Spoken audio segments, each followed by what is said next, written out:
Welcome and let yourself settle. Tonight we drift out past the last familiar planet into the great dark between the stars, where silent worlds wander with no sun to guide them. There is no hurry here and nothing you need to do. Let your shoulders soften and your breathing slow as we float gently outward into the deep and starlit cold. Far from any warmth, whole worlds move through this darkness alone, turning slowly in a night that never ends. We will visit them quietly and ask them nothing. These are the rogue planets, the free-floating wanderers, and their story is calm and strange and vast enough to carry you all the way down into rest. So let the room grow dim behind your eyes, and come with me into the hush of open space, where the only light is the faint glow of distant stars. Far across the galaxy travels a world that answers to no sun. It follows only its own long course through the dark, a planet with no star to orbit and no fixed home among the constellations. We call such a world a rogue planet, though it has done nothing to earn the name. It is simply a planet-mass body circling no star, moving freely through the wide reaches that separate one sun from the next. You may also hear it called a free-floating planet, a nomad world, or an orphan among distant suns. Every one of these names points to a single truth. Here is a planet that keeps no home star. Picture a globe of rock and cloud with no golden light rising to greet it.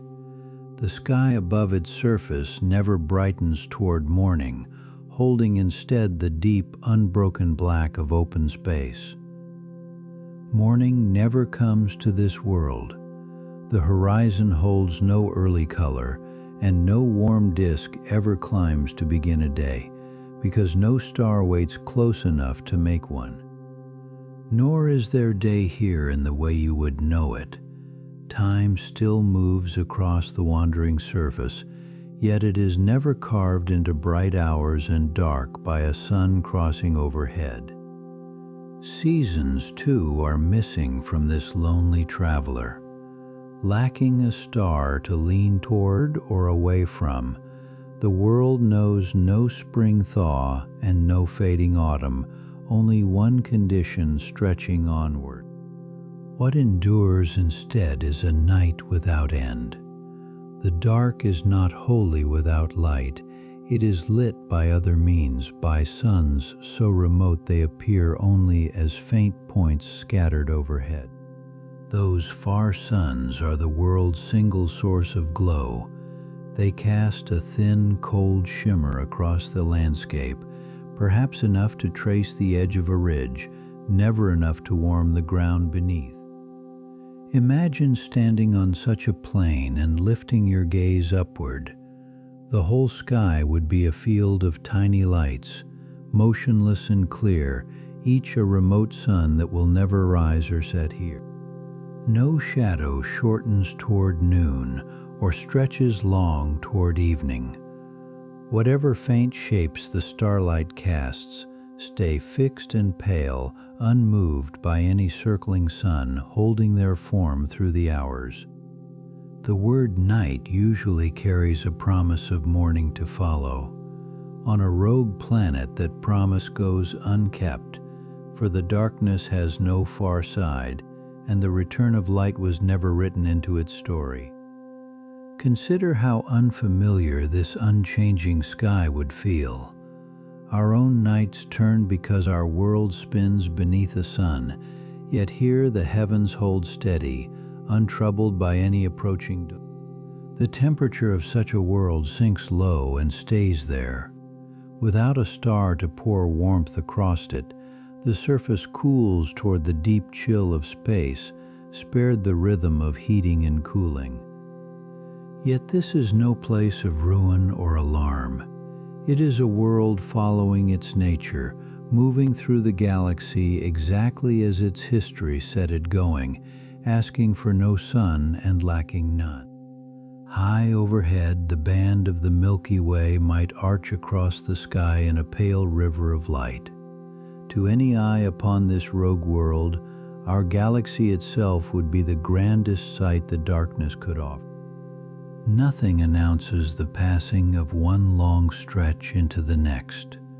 No bell of dawn, no fading of dusk, only the abiding presence of stars keeping their distant watch over the wandering ground. Such worlds are believed to travel the galaxy in great numbers, each nameless and unlit.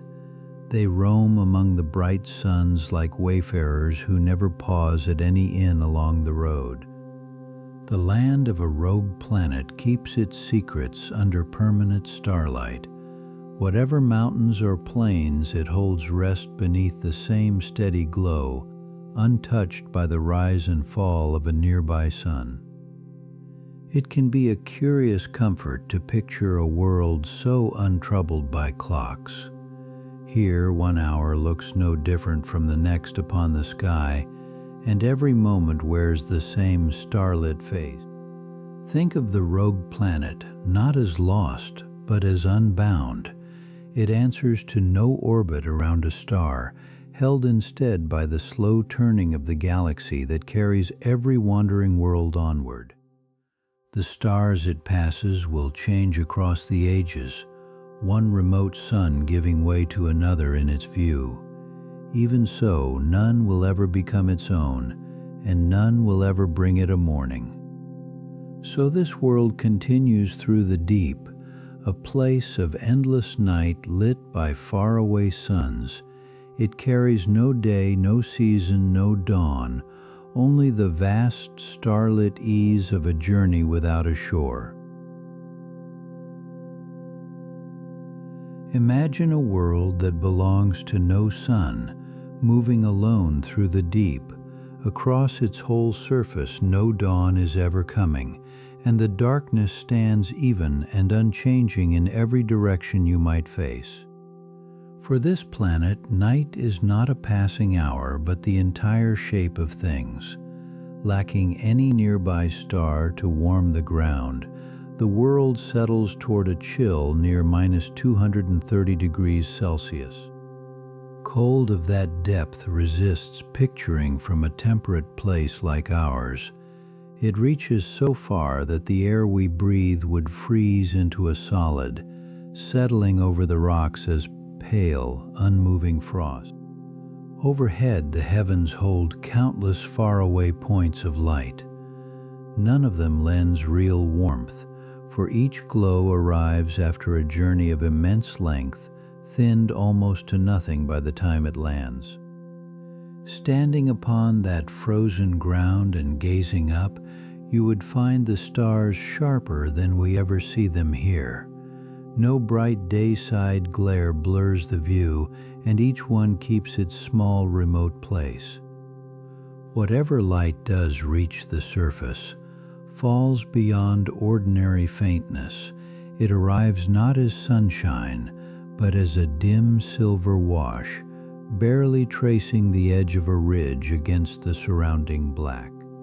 The horizon here is never tinted by a rising sun. Because the world carries no star of its own, the line between land and sky stays lost in shadow, one darkness folding seamlessly into the next. Temperature on such a world holds with uncanny constancy. No daylight arrives to raise or lower it, so the surface rests near -230, steady across every long hour that passes. The coldest wanderers of this kind reach further still, nearing -250 degrees Celsius.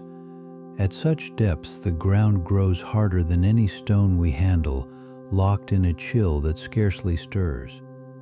No seasons arrive to mark the turning of ages.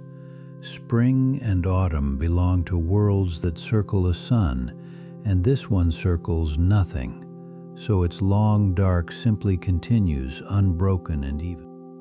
Envision the surface as a vast plain of frozen material, waiting beneath the stars. Ices that would be vapor in warmer places lie here as solid crust, pale and motionless across the shadowed miles. You might wonder whether anything on such a world ever shifts. Motion here slows almost past noticing, for the deep cold thickens whatever might flow and holds each feature nearly as it stands.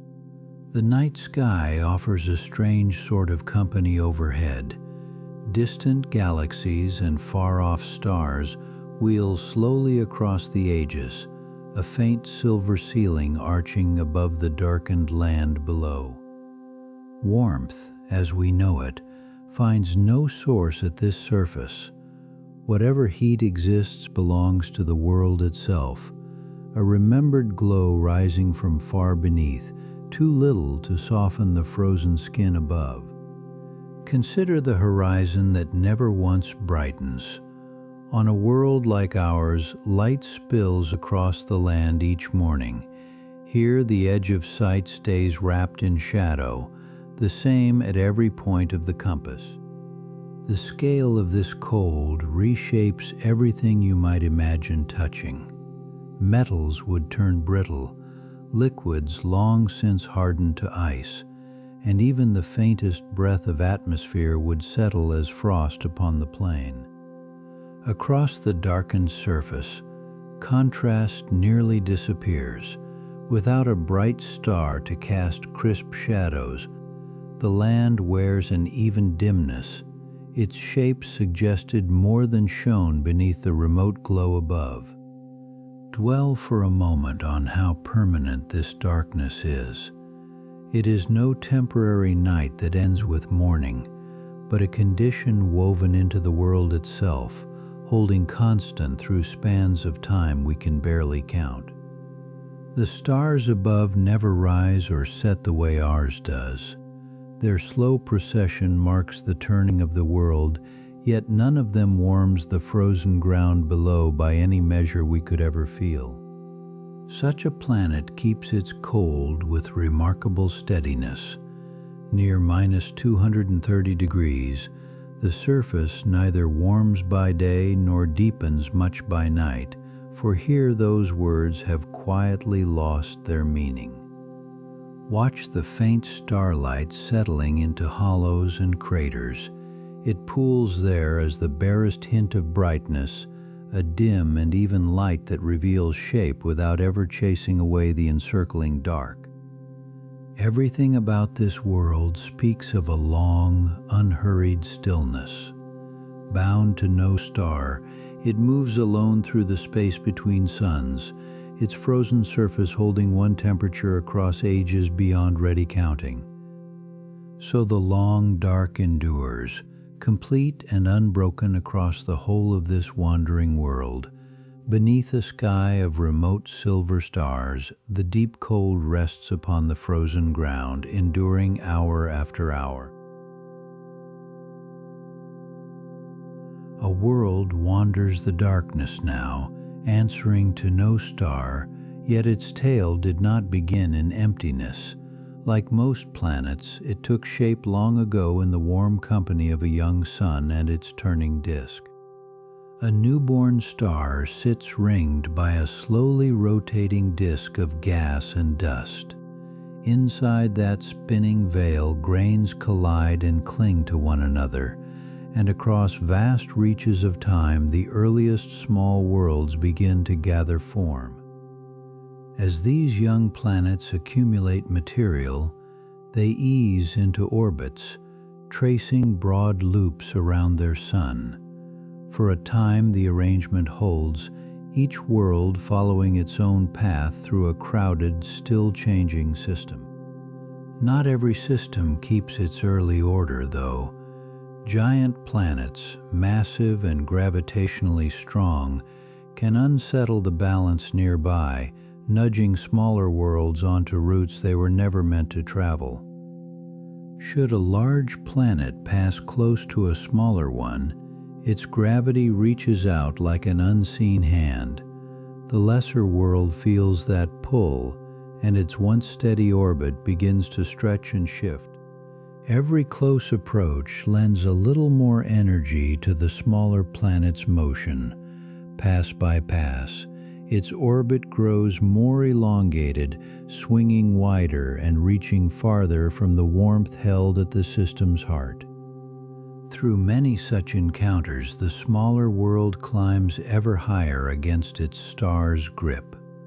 What started as a slight nudge becomes a slow, mounting push toward the outer edge of all it once knew.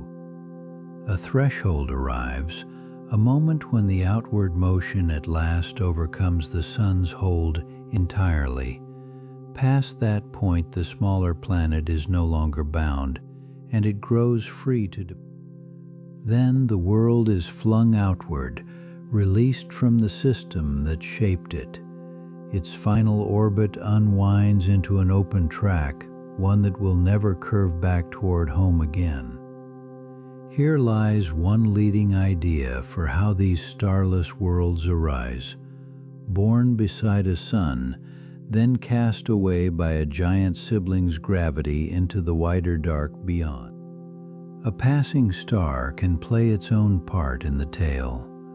When another sun wanders near a young system, its gravity disturbs the delicate orbits within, loosening a planet's grip on the place of its birth.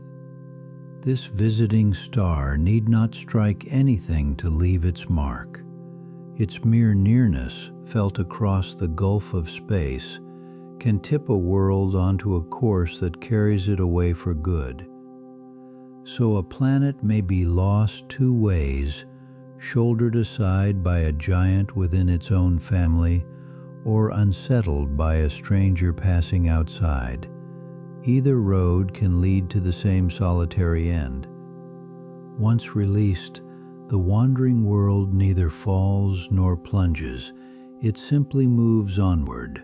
Space offers little to slow its pace, so it keeps the very motion it was given at the moment of parting. Behind it, the sun, it left dims with distance, shrinking toward a single point among countless others. Ahead stretches the interstellar deep, wide and unlit and immense. The leaving is not violent to behold, only vast.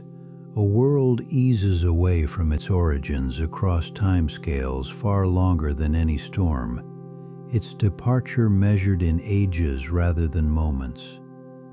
Carrying all it had gathered, the planet holds its shape and its inner warmth, keeping heat sealed deep beneath its surface even as the sky above it empties of nearby suns. Nothing within the world itself must break for any of this to unfold. It stays whole, a complete planet, altered only in that it now answers to no star's gravity.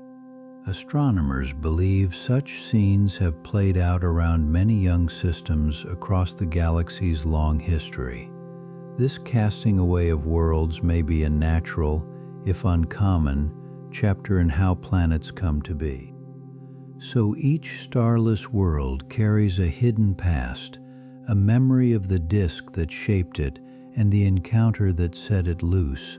Its solitude marks not where it started, only where it arrived.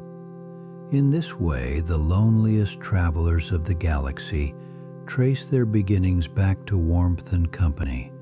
They are less the children of the void than exiles from crowded, luminous places.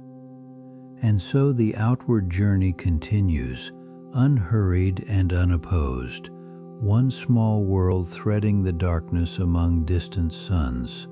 No destination awaits it, only the open expanse it now calls its own. Held in that thought, you can sense how easily the universe rearranges itself, releasing a planet from its cradle without haste or alarm. What was once bound has simply become free to roam on. Far from any star, a world can begin its life having never belonged to one. A rogue planet of this kind forms on its own, from a small cloud of gas and dust that slowly folds inward beneath its own weight. Consider a modest pocket of interstellar material, cold and thinly spread, gathering toward a single center. As it contracts, the scattered grains and gases pull together into the first hint of a rounded body. This is the very process that builds stars, only rehearsed on a smaller stage. A collapsing cloud tightens, warms a little at its heart, and settles into a shape entirely its own. What sets such a world apart is a question of scale rather than method. The cloud that forms it holds simply too little material to ever kindle the fires that let a star shine. A star ignites once its core grows crushingly dense and hot, fusing hydrogen into light. When the gathered mass falls short of that mark, no such spark is ever struck. So picture an object that came almost that far, then stopped, a kind of failed star resting in the darkness. It holds the makings of something luminous, without the heft to finish the work. Its warmth arrives not from fusion, but from the act of forming, the leftover heat of all that infalling matter. Across long ages, that inherited glow eases toward the chill around it. Between these worlds and the objects we name brown dwarfs, the boundary grows genuinely hard to trace. Both are born from collapsing clouds, and neither quite crosses into starhood. Brown dwarfs earn the same failed star description, sitting in the hazy zone above planets and below the smallest suns, where one category yields to the next is not sharply marked. Nature, as it happens, refuses the tidy lines our labels prefer. The masses of these lonely bodies blend smoothly one into another, leaving no clean gap to keep the names apart. Recall that the word planet was first coined for worlds circling a star. A body that forms freely from its own small cloud quietly unsettles that neat old definition. For a world made this way, no orbit was ever left, no sun was ever lost. It condensed where it stood, solitary from the first, and has remained so ever since. The dust of that original cloud holds the ingredients of rock and ice, the same elements woven through every world we know. Gathered close, they build a solid heart within the surrounding gas. Around that forming center, the material grows denser and warmer, yet never warm enough to blaze. The heat climbs, levels off, and then across unhurried stretches begins to slip away. Imagine these objects arranged along a smooth ladder of mass, rather than sorted into separate boxes. Somewhere on that ladder falls the line dividing a heavy planet from a light brown dwarf. Since the divide stays blurry, one object might wear different names by different measures. Its birth is clear enough, only the label we hang upon it remains uncertain. There is an elegance in a world that owes nothing to a star. It shaped itself from a cloud, kept its own faint warmth, and now crosses the dark beneath no light but far-off suns. The collapse that forms such a body unfolds over spans far longer than any season we could name.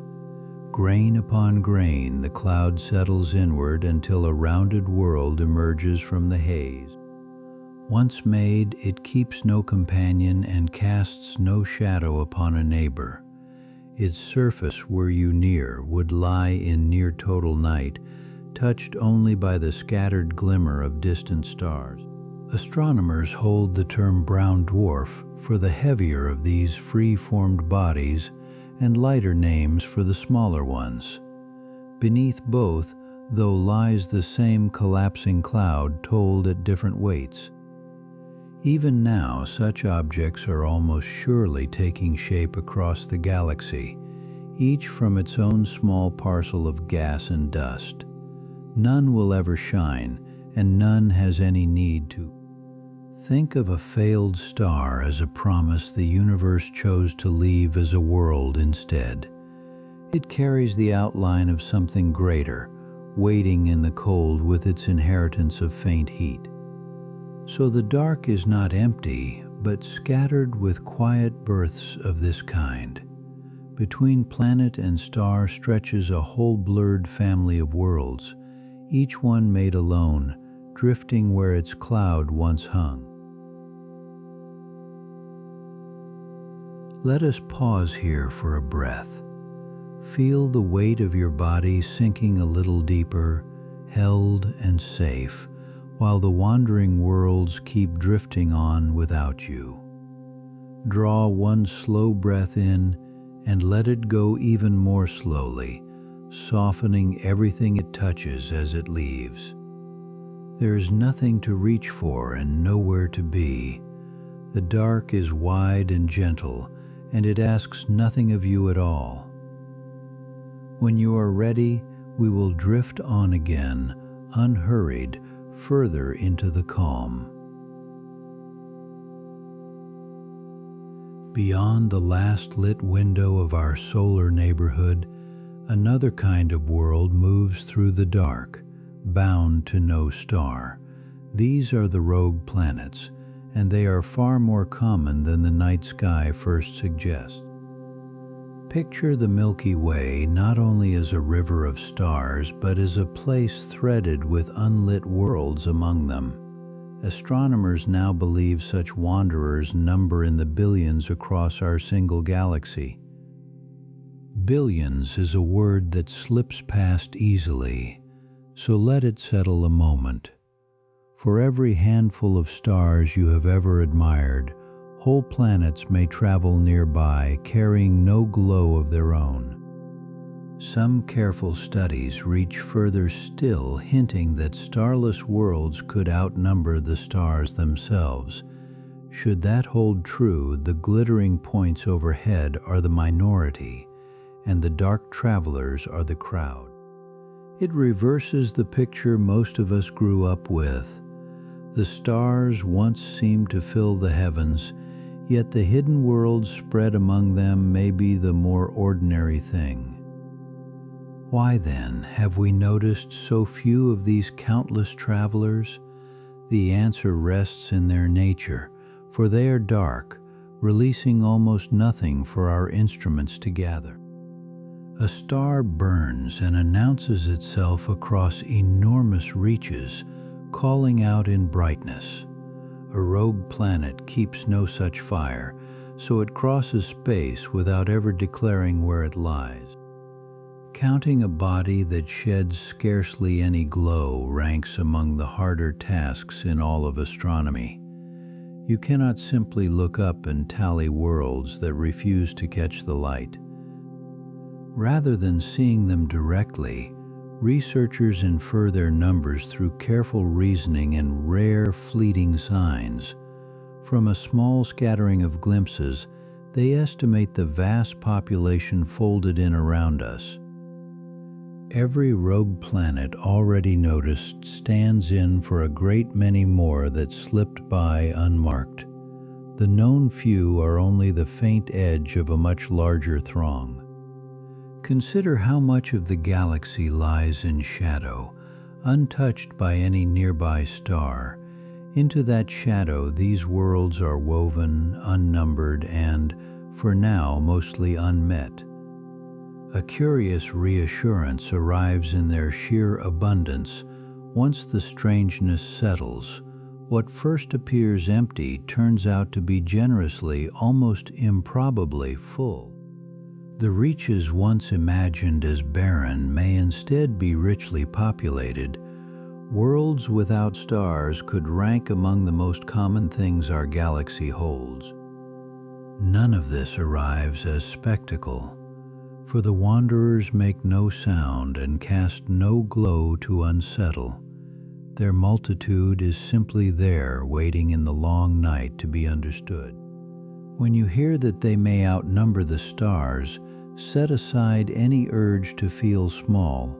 Sense instead how much company the darkness keeps, how little of it is truly hollow.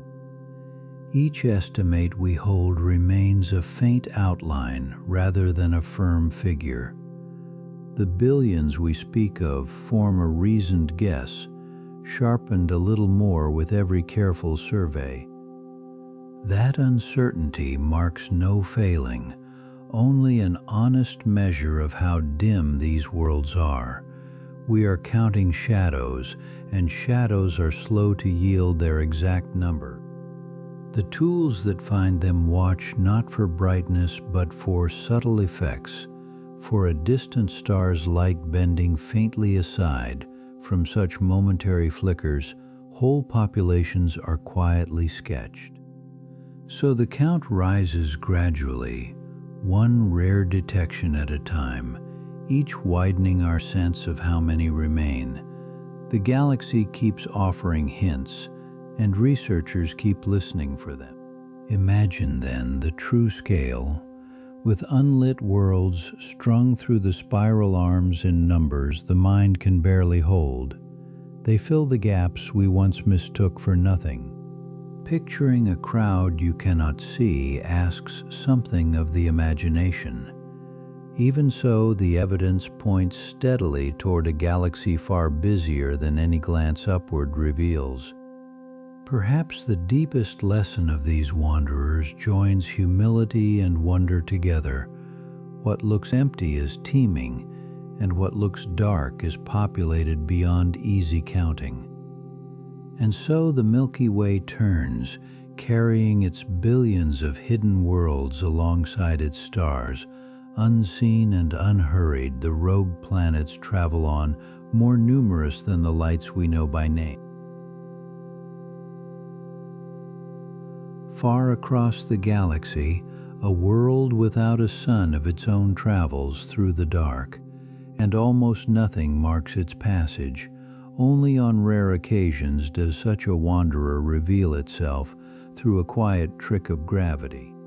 Consider a faraway star, small and steady, shining across an immense reach of space toward us. Its light has traveled for ages, arriving night after night, looking scarcely changed, holding its place among countless others. A lone planet, lightless and starless, wanders into the narrow line joining that distant star to our view. Carrying no glow, it would ordinarily stay wholly hidden, unseen against the surrounding black. Gravity, though, does something curious to space near any mass.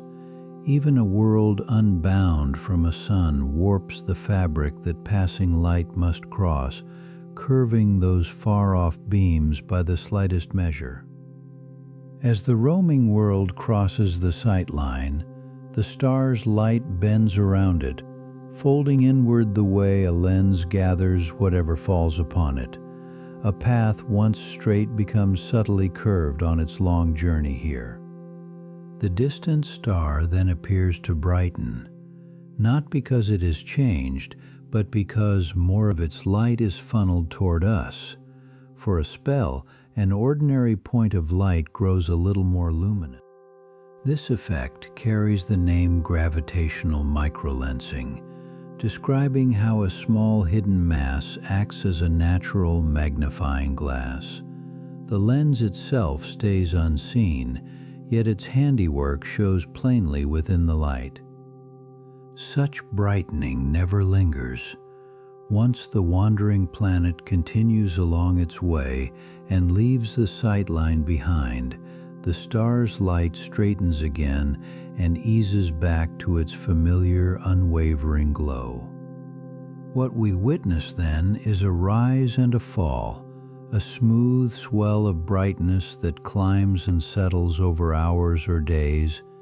That single telltale bump forms the whole of the signature.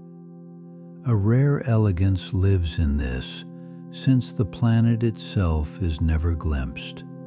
We watch only the distant star, and from its brief change we reason out the hidden mass that passed before it.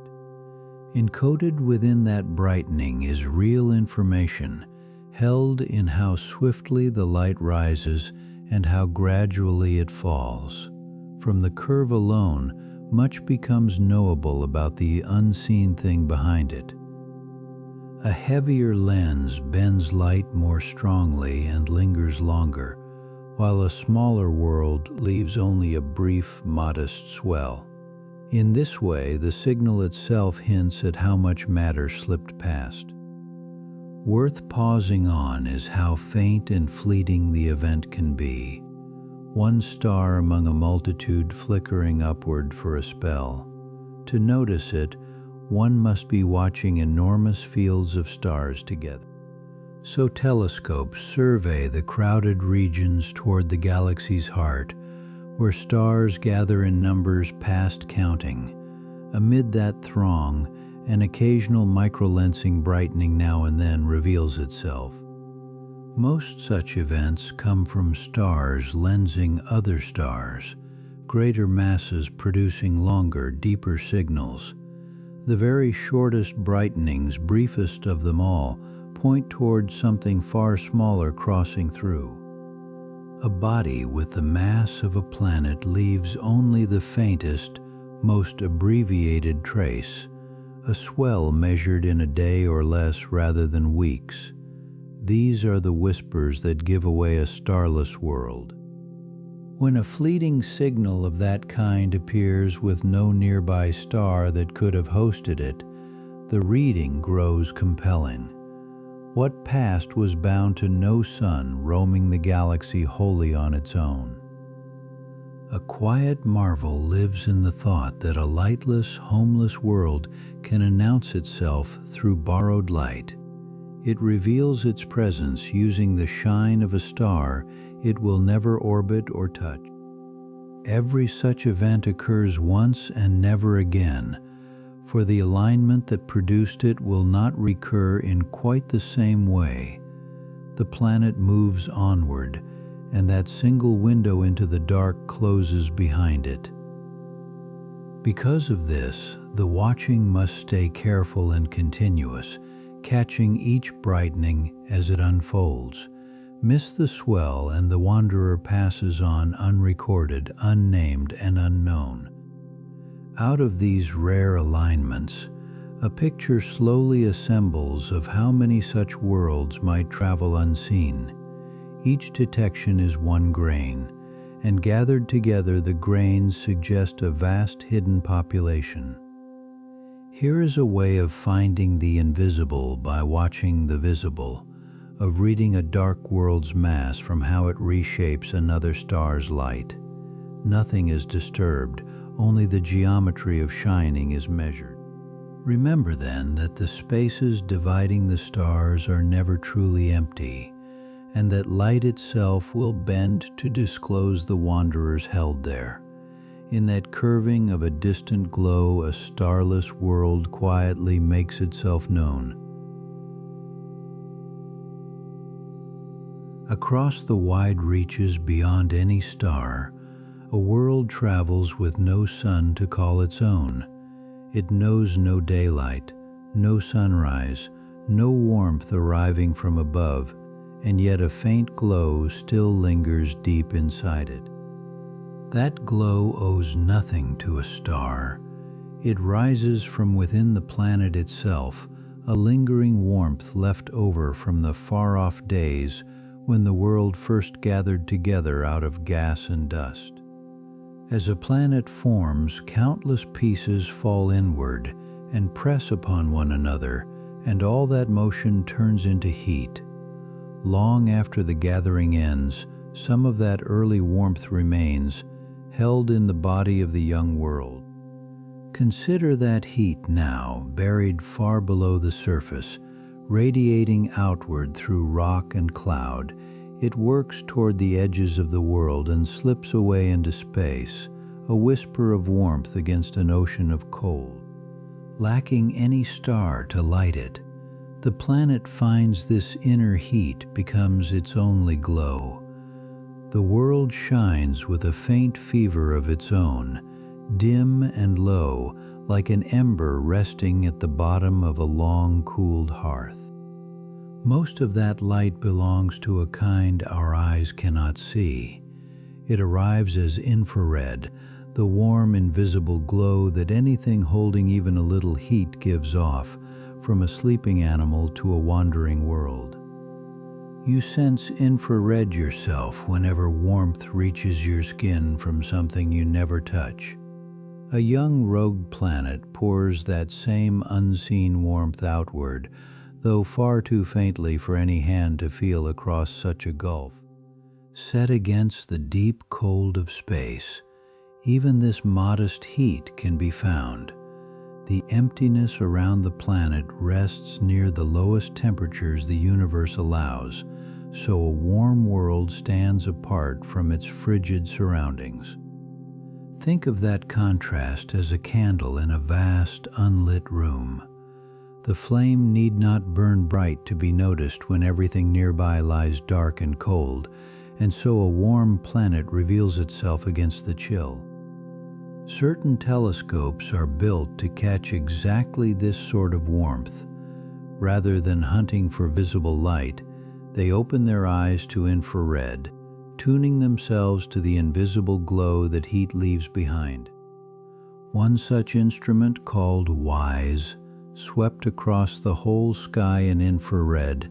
Its purpose was to gather faint sources of warmth that ordinary telescopes overlook, including the dim heat of starless worlds.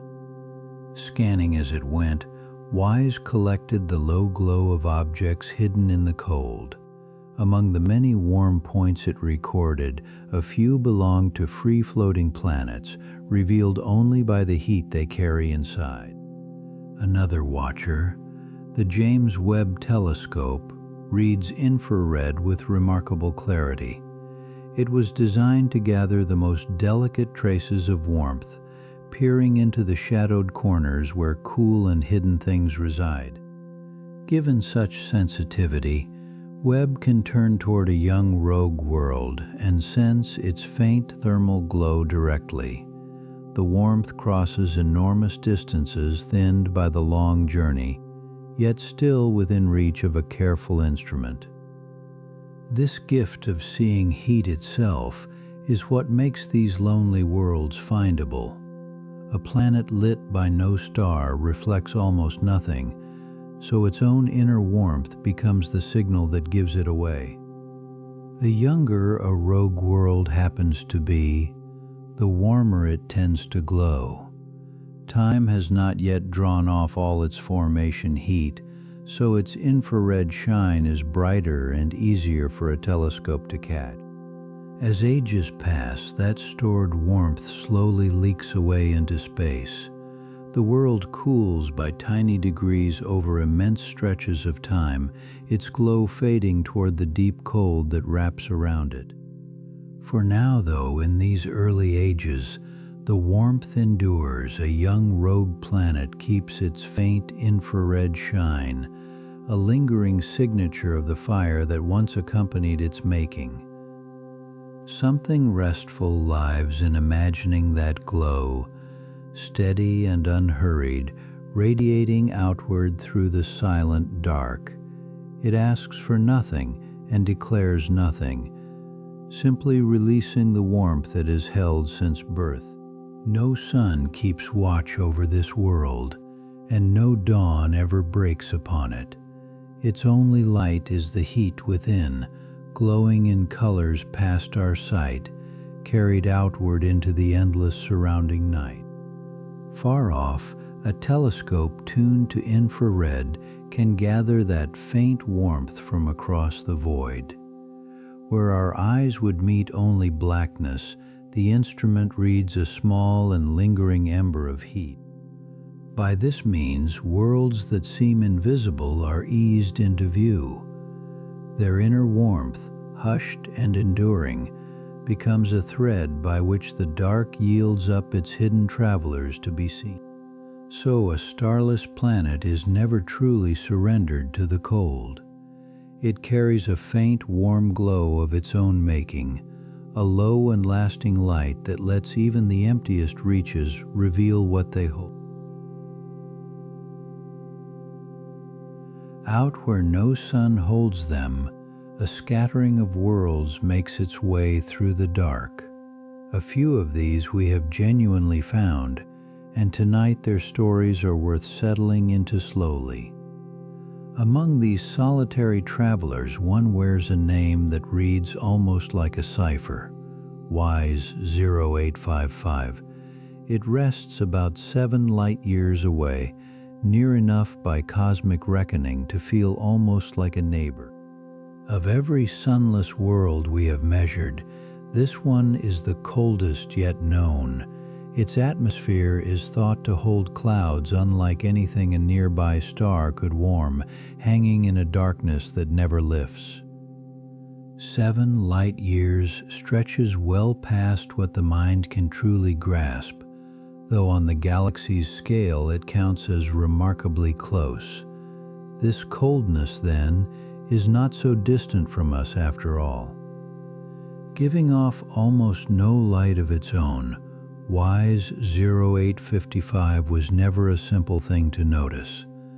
Astronomers traced it instead by the faint infrared warmth still seeping outward from its depths. Consider a world so frigid that it shines only in wavelengths our eyes will never catch. It travels the dark without announcement, keeping to itself as the ages slip quietly by. A second wanderer offers a warmer contrast, a young world catalogued as PSO J318. Where the first is icy and dim, this one still carries the lingering heat of its recent birth. Youth for a planet means its interior has not yet cooled all the way through. PSO J318 glows a little even now, releasing the warmth left over from the era it first drew together. That faint light is no reflected sunshine, since no star stands nearby to be reflected. It is the world's own inner glow, a slow ember radiating outward into the surrounding night. Across countless ages, a young world such as this cools by degrees too small to perceive. Its dim shine will fade over spans of time far longer than any tale we could ever tell. For the present, though, PSO J318 remains a warm point in an otherwise starless reach of sky. It reminds us that even a world lacking a sun can shine for a while. Farther out glows the great luminous cloud of the Orion Nebula, a nursery where fresh stars are still taking shape. Tucked within it, something unexpected has come to light. Turning the Webb telescope toward that shining haze, astronomers picked out many candidate rogue worlds nestled among the newborn stars. Each is a possible planet answering to no star of its own. We call them candidates because their precise nature is still being weighed. Even so, their sheer number suggests that free-floating worlds may be far more common than anyone once supposed. What astonished everyone most was the manner in which some of these worlds appeared.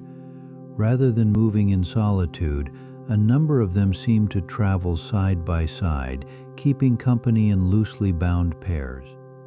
2 worlds paired within the void, each lacking a star, circling nothing except one another. Such companionship was scarcely expected among the wanderers threaded through Orion's glow. Why they arrive in pairs remains an open and rather lovely puzzle.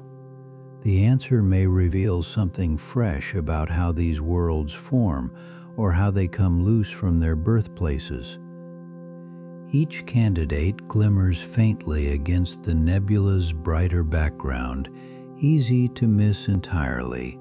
Only careful study, wavelength by wavelength, coaxed these dim travelers out of the surrounding light. Reflect on how recently all of this entered our knowledge. Through most of history, a world without a star was scarcely imagined, let alone counted among things we could actually observe. Now the list lengthens, one faint discovery at a time. A cold neighbor, a glowing youngster, whole clusters of candidates woven through a distant cloud of newborn light. None of these worlds asks to be found. They simply follow their unlit courses, and only through long, careful watching do we come to learn that they are there. Every world we confirm reshapes, by the smallest measure, our sense of how full the darkness truly is. The reaches between the stars may hold more wanderers than the stars themselves. And so the tally of found worlds stands, modest yet remarkable, a small collection gathered from an immense dark. Out there, unseen for now, many more are surely making their way. Rest here a while, cradled by the deep. The stars are far away and in no hurry, and neither are you. Let each breath grow longer than the last, until they blur softly into one another like the faint light of distant suns. Your thoughts can drift loose now, one by one, floating off into the dark to join the quiet wanderers. Stay as long as you like in this stillness before we move gently onward. Beyond the reach of any sun moves a world as broad as Jupiter, a giant fashioned mostly of gas and shadow. It follows its long course through the dark, held by no star and answering to none. Envision a sphere far wider than Earth, its atmosphere wound in slow parallel bands that no daylight ever brushes. Worlds of this size are common among the starless wanderers astronomers have managed to find so far. These bodies are immense, frequently as large as Jupiter or larger still. That very vastness is why we notice them, for they stand out clearly where lesser worlds would slip past unremarked. Most rogue planets confirmed to date belong to this heavyweight class. Their bulk leaves a stronger trace across our instruments, and so the giants were among the earliest to reveal their hidden presence. Weigh the sheer scale of a gas giant sailing onward with no star above. Layer upon layer of hydrogen and helium, banded and vast, rolls forward through complete darkness on a course of its own. Unlike planets bathed in the glow of a nearby sun, these giants keep their cloud decks unlit. No dawn ever crosses their horizons, and their broad belts are painted by nothing overhead. Because larger worlds are simply easier to catch, the role of known rogue planets leans heavily toward the giants. Their smaller kin stay far harder to spot, waiting unseen in the surrounding shadow. A Jupiter-sized wanderer wraps itself in an atmosphere thousands of kilometers deep, striped by winds that circle the entire globe. This vast churning unfolds well beyond the reach of any starlight. Recall Jupiter as you know it, then take away its sun entirely. What lingers resembles these free-floating giants, closely banded and enormous, coasting through the interstellar dark alone. The belts are ribbons of cloud, stretched by each world's own rotation into wide parallel lanes. Without a star, though, no color plays across them. They lie dark upon a darker ground. The reason such massive planets crowd our discoveries comes down to simple visibility. Their heft and faint inner warmth make them easier to glimpse than the modest worlds that surely travel alongside. Hold in mind a body so large it could enclose more than 1,000 Earths, and set it moving with no sun in sight. That is the character of a giant rogue adrift. Each of these worlds harbors a deep, roiling interior, warm from its own formation rather than any star. That inner heat is among the few glows such a planet will ever hold. The cloud decks of a sunless giant would seem nearly featureless to any distant eye. Their banded structure endures, yet the light that would bring it forward simply is absent. Larger rogues turn up first for a plain reason. Greater size means greater brightness in the faint infrared they emit. Smaller worlds tuck themselves more easily into the surrounding black. A body of this scale, unbound from a sun, may still hold faint storms turning within its belts. Such weather runs on the planet's own leftover warmth, untouched by any outside light. Trace the horizon of such a giant, curving endlessly around a globe wider than any planet in our own household. No morning arrives to outline that immense rounded edge. Most known rogue giants travel solo, each a Jupiter-class world crossing the galaxy without a star to anchor it. Among all these wanderers, they remain the easiest for us to locate.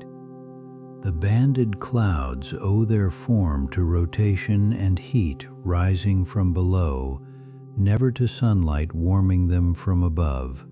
Their patterns belong wholly to the world that shaped them.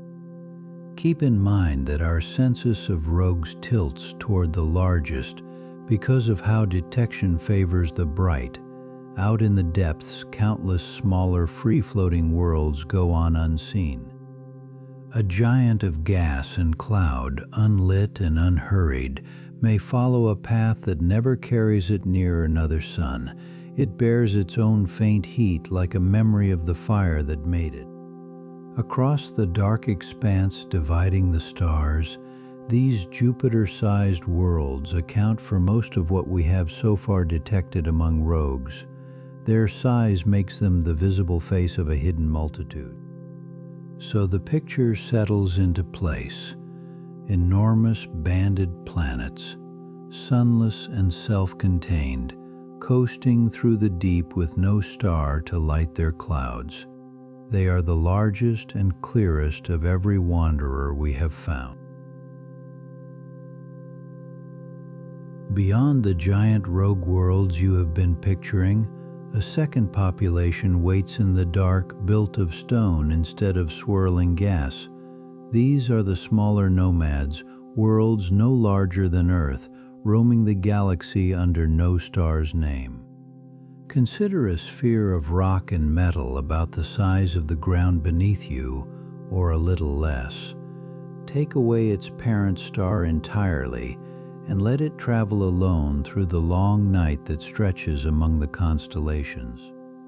Such worlds are thought to be common, threaded through regions we once imagined were hollow.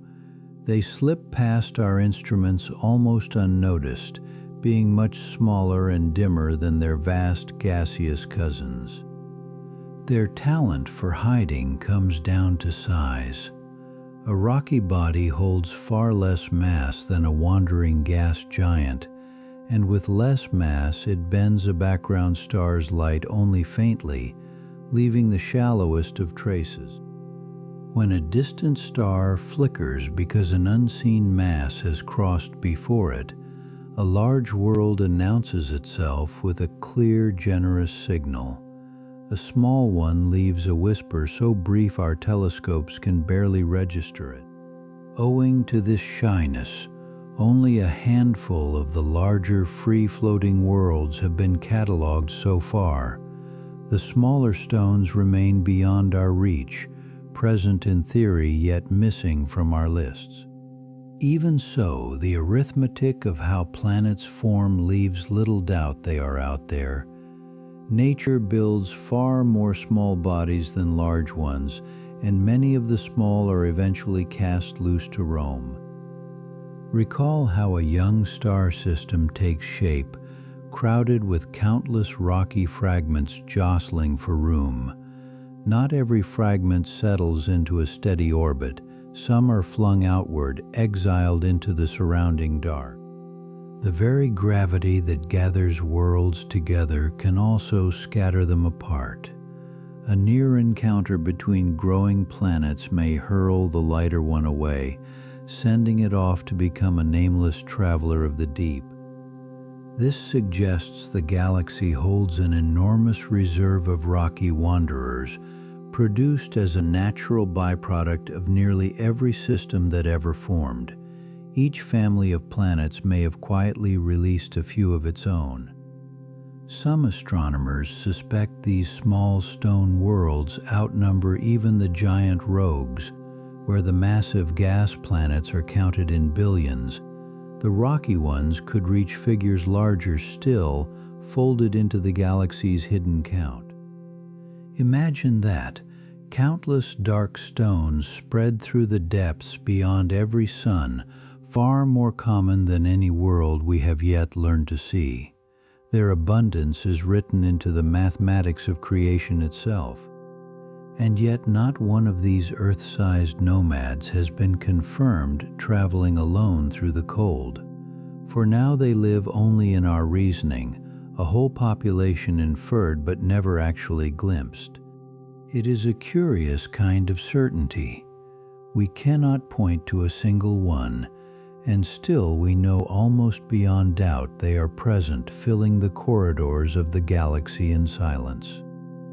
Each such world would be a small, rounded planet, clad in rock, its surface locked hard by an age of frost. No morning ever touches it, and no warm season arrives to soften the stone. The temperature on a body like this would settle near the deep chill of surrounding space, only slightly above the coldest limit nature allows. Its landscapes rest under a stillness measured in ages rather than hours. Such a place would carry the memory of its birth in its crust. The same minerals once forged near a distant star, now grown cold and hushed in the wandering dark. Little there changes from one epoch to the next. With no star overhead, the sky above these stones would be an unbroken field of faint, remote light. The nearest suns appear as nothing more than scattered points, far too far away to warm anything below. You might wonder how such an object could ever be found, hidden as it is by both smallness and shadow. The trick is that we watch not the world itself, but the faint bending of light it leaves as it passes. Someday, more sensitive surveys may catch these fleeting signatures, and the first small nomad will step from theory into record. Until then, they remain a promise the galaxy has not yet chosen to reveal. Hold in mind for now that vast unseen multitude of rocky travelers, each a whole world unto itself, moving through the dark toward no destination. They ask nothing of us and leave behind no light. There is a restfulness in a population so numerous and so concealed, a reminder that the cosmos keeps far more than it shows. The space beyond the suns is not empty, it is quietly, thoroughly full. So the rocky nomads carry on, unseen and uncounted, perhaps the most abundant worlds our galaxy holds. They drift beyond every telescope, waiting in the long dark for an eye that can finally find them. Between what we name a planet and what we name a star lies a whole family of worlds. To place a rogue planet among them, we can follow one measurement alone: how much matter the world holds. Mass is the quiet ruler of this realm. More surely than color or breadth, it decides whether a world will ever kindle a light of its own or stay dark against the deeper dark around it. Consider Jupiter, the heaviest planet our own Sun keeps. Now imagine gathering more and more of that same material, world upon world, until 13 Jupiters are stacked into one. That threshold marks a border worth knowing. Below 13 times Jupiter's mass, an object stays a planet through and through. It carries no inner furnace and fuses nothing. Whatever warmth it once held simply fades outward into the surrounding night. This is the country where rogue planets belong, resting at the low and unhurried end of the scale. They are heavy by earthly reckoning, yet far too light to ever spark, and so they travel lightless. Climb above 13 Jupiter masses, and the story shifts its shade. Here begins the realm of the brown dwarf, a body caught between two identities, neither holy planet nor holy star. A brown dwarf holds enough weight to stir a faint, brief fusion of deuterium deep inside. It is a modest ember rather than a blaze, a glow that never grows into the steady fire of a true sun. This middle band runs from 13 Jupiter masses up to roughly 80. Across that stretch, worlds grow more massive and dimly warm, yet still fall short of becoming stars in the fullest sense. Regard 80 Jupiters as the last frontier before ignition. Reach that much matter, and the pressure and heat within the core finally suffice to fuse hydrogen, the reaction that defines a genuine star.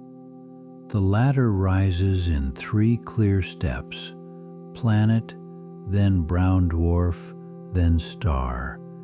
Each rung is measured not in brightness but in mass, in how much a body has managed to draw together.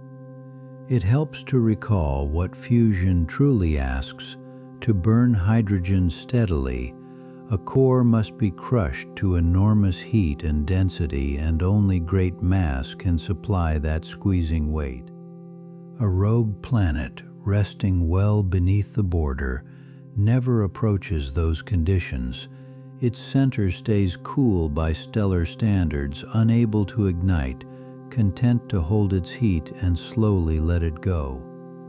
For this reason, such a world shines by no borrowed radiance.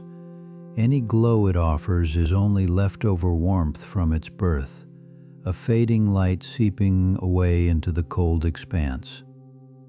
The boundary between planet and brown dwarf is not a wall but a threshold set by nature near 13 Jupiter masses. On one side no fusion, on the other the first faint stirrings of it. Past that mark, deuterium becomes the fuel of the hour. This heavier form of hydrogen ignites more readily than the ordinary kind, letting even a modest brown dwarf manage a small temporary burning. Deuterium, though, is scarce, and its fire soon spends itself. When the fuel runs low, the brown dwarf dims, cooling across ages toward a hush that resembles a great planet more than a star. The upper boundary near 80 Jupiter masses guards a deeper achievement. Only beyond it can a body sustain hydrogen fusion, the long, self-renewing reaction that keeps a star alight for billions of years. Notice how slender the middle band truly is.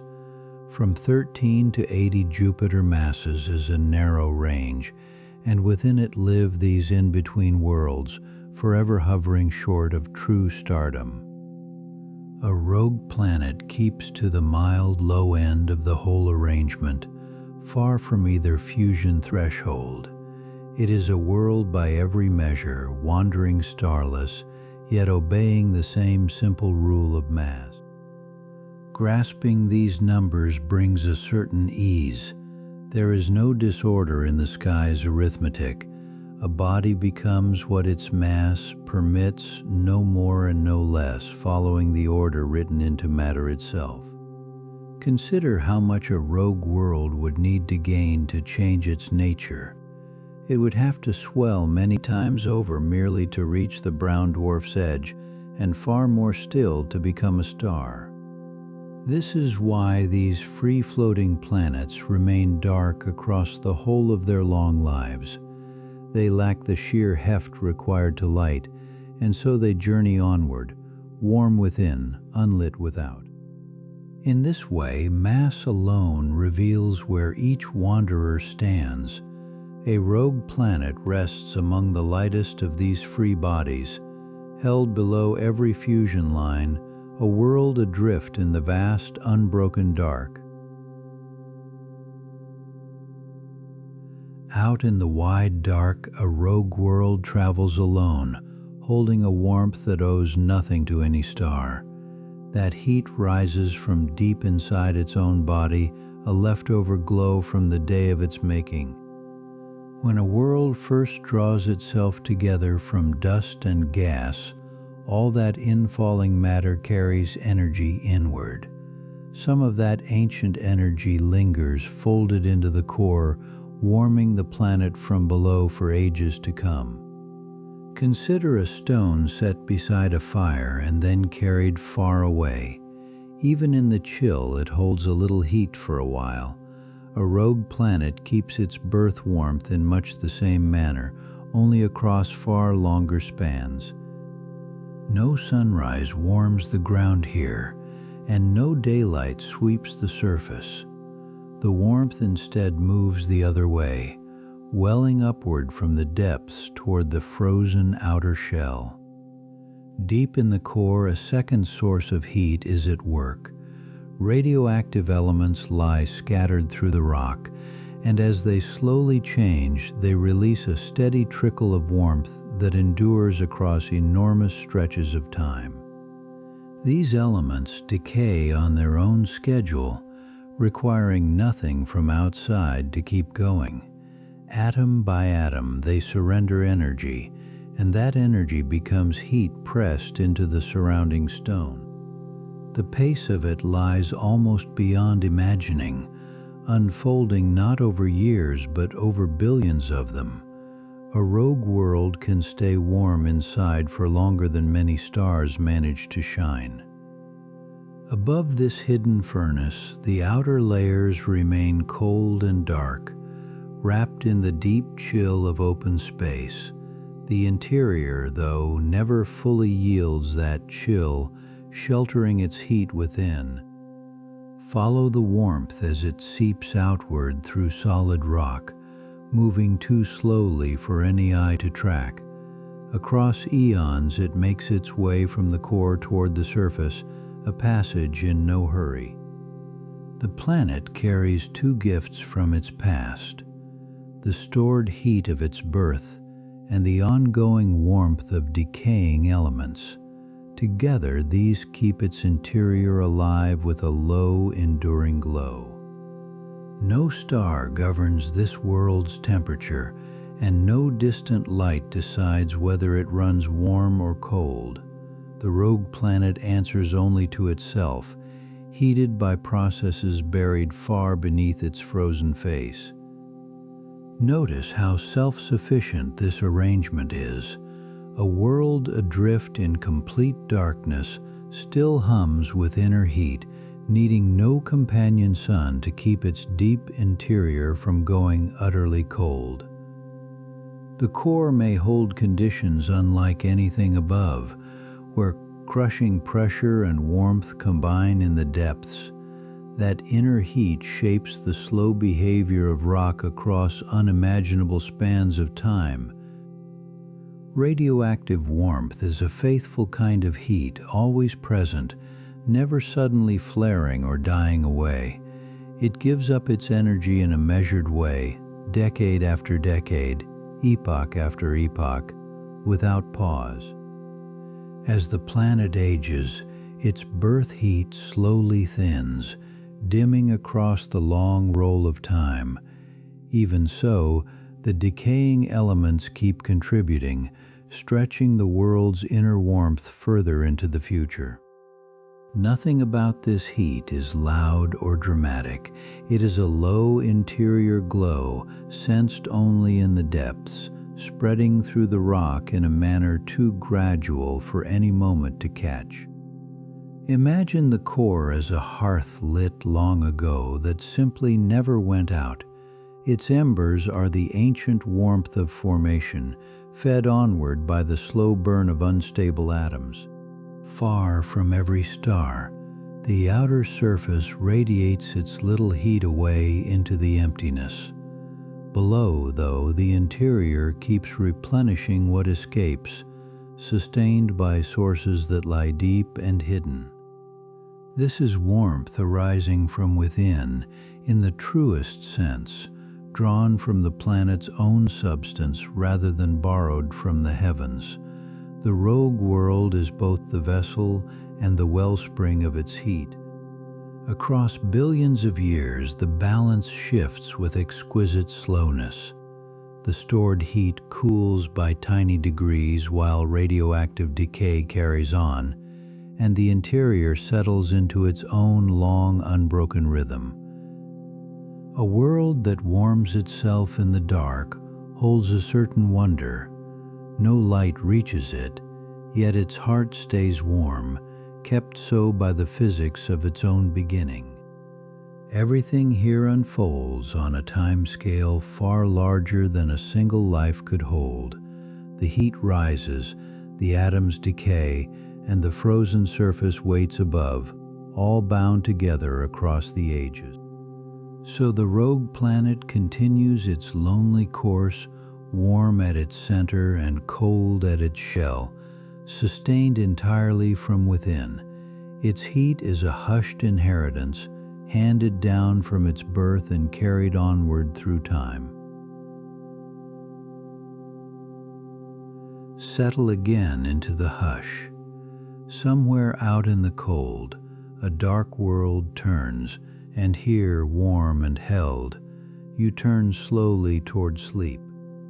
Notice how heavy your hands have become, how easy it is to let them rest.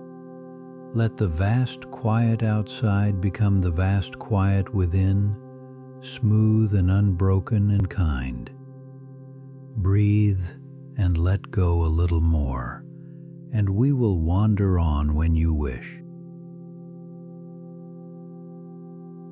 Removed from any sun, a wandering world can still cradle warmth of its own, a memory of heat lingering from the long ago age when it first gathered together out of gas and dust. Ordinarily, that inner warmth would bleed away into the surrounding chill, yet a thick sky can slow its escape, wrapping the ground below in something like an insulating layer. Hydrogen and helium, the two lightest and most abundant elements anywhere in the cosmos, form the kind of atmosphere that researchers imagine doing exactly this work. Where those gases collect deep and dense, they behave less like thin empty air and more like a heavy covering laid gently over the terrain beneath. Heat climbing from the interior reaches that gaseous blanket and pauses there, held back instead of pouring freely away into the void.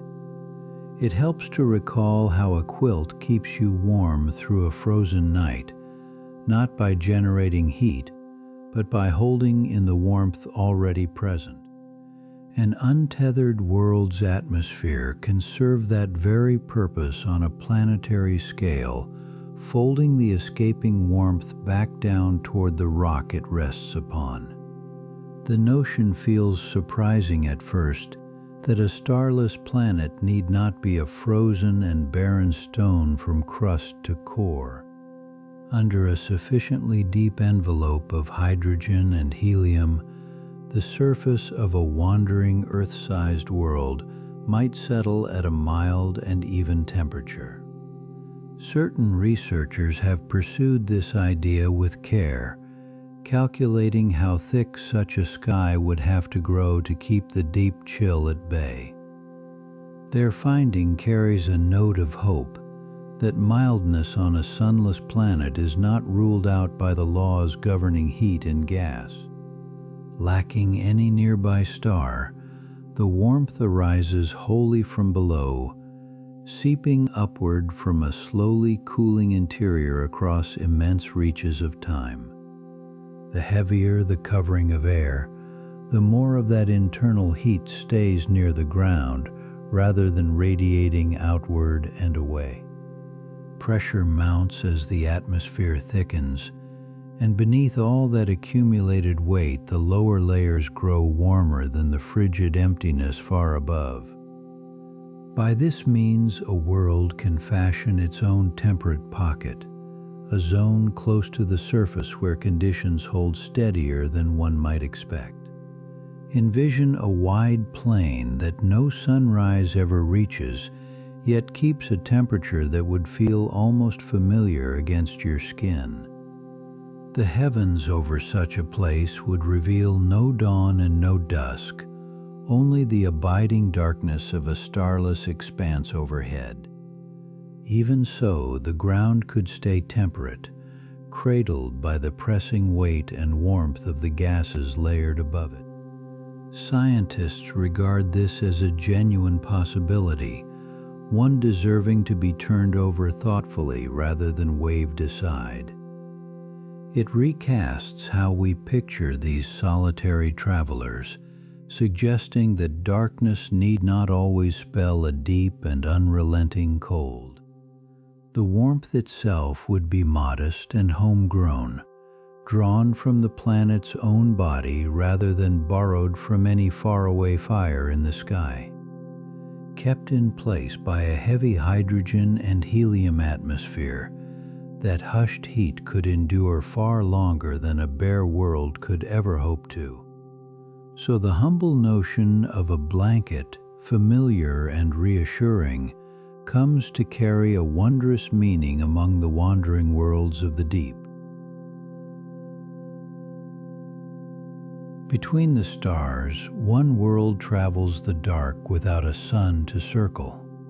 It was not always solitary in the way you might picture, because a planet cast from its birthplace need not leave every companion behind when it goes. When a world is thrown from the system that shaped it, the departure need not be total. Around it, held near by gravity, small companions can be carried onward, following the larger world into the long night ahead. A moon, after all, does not answer to a faraway star. Its allegiance belongs to the planet it circles, and that bond endures even after the planet itself has been loosed into open space. Envision a large world leaving home while the moons around it scarcely register the vanished sun. They keep to their rounds, faithful to the planet, retracing the very paths they have always followed through the deepening black. So a household forms within the emptiness, one great wanderer accompanied by a handful of smaller worlds. Together they journey onward, a family of stone and ice moving as a single group across the vast reaches. The gravity that once tethered these moons never inquired where the planet might be headed. Toward a warm star or away into shadow, the pull binding world to moon holds at exactly the same steady strength. A massive rogue planet can keep several moons at once. Each maintains its own orbit and its own unhurried pace, circling the parent world just as it did before the surrounding sky went dim. Consider how faintly the moons themselves would sense the enormous change. To each of them, the planet remains the heart of everything, and that heart carries them along wherever the extended journey happens to lead. The larger a wandering world grows, the firmer its grip, and the more companions it can retain. A truly great planet might shepherd a small retinue of moons through the void for countless ages. Held to one another, they require no star to remain a family. The planet keeps its moons, The moons keep their planet, and the whole arrangement carries on as a self-contained circle within the dark. There is a steadiness in this, a companionship that refuses to scatter. Wherever the parent world travels, its moons pursue, and none among them crosses the emptiness entirely on its own. Every moon carries the memory of its former orbit written into its motion. It rounds the planet on a course laid down long ago, unaltered by the loss of the light that once warmed them all. Think of the planet as a keeper of a lantern that no longer burns, still surrounded by those who chose to stay. The moons remain not by decision but by the faithful, simple arithmetic of gravity. Lacking any sun, the planet becomes the brightest thing its moons will ever know, though it shines by no glow of its making. It stands as a center, a companion, an anchor amid the surrounding night. The spacings between them hold nearly constant, orbit upon orbit. A moon that began near stays near, while one set far continues at its own measured remove, and the family preserves its familiar shape. Nothing about the passage hurries these worlds. They move as one at the tempo the planet dictates, the moons keeping their appointed rounds while the whole group threads the wide, unlit expanse together. A small world thrown out may travel by itself, too slight to retain much of anything. A heavy one, by contrast, departs with company, its gravity sufficient to hold a cluster of moons in tow. You might imagine the outermost moon at the family's rim, tracing the widest possible circle. Even it, so distant from the parent, stays within reach of that enduring, unfailing tether of gravity. The bond asks for no renewal and requires no upkeep. It merely persists, an unseen thread strung between the planet and each of its moons across the immense stretches of the surrounding void. Season by season, were such worlds to know seasons, the family would keep together. The planet leads, the moons attend, and their shared motion continues with the constancy of a single unbroken mechanism. There is comfort in picturing worlds that do not disperse. Cast from their birthplace, they endure as a little society of stone, orbiting one another far beyond the gaze of any watching star. Over spans too great to truly picture, this small household advances as one. A wandering planet and its moons remain bound not by warmth or light, but by the oldest and most reliable of ties. And so the family continues through the emptiness, together in the way that matters most, no star above them, no destination before them, only each other and the quiet arithmetic that keeps them near.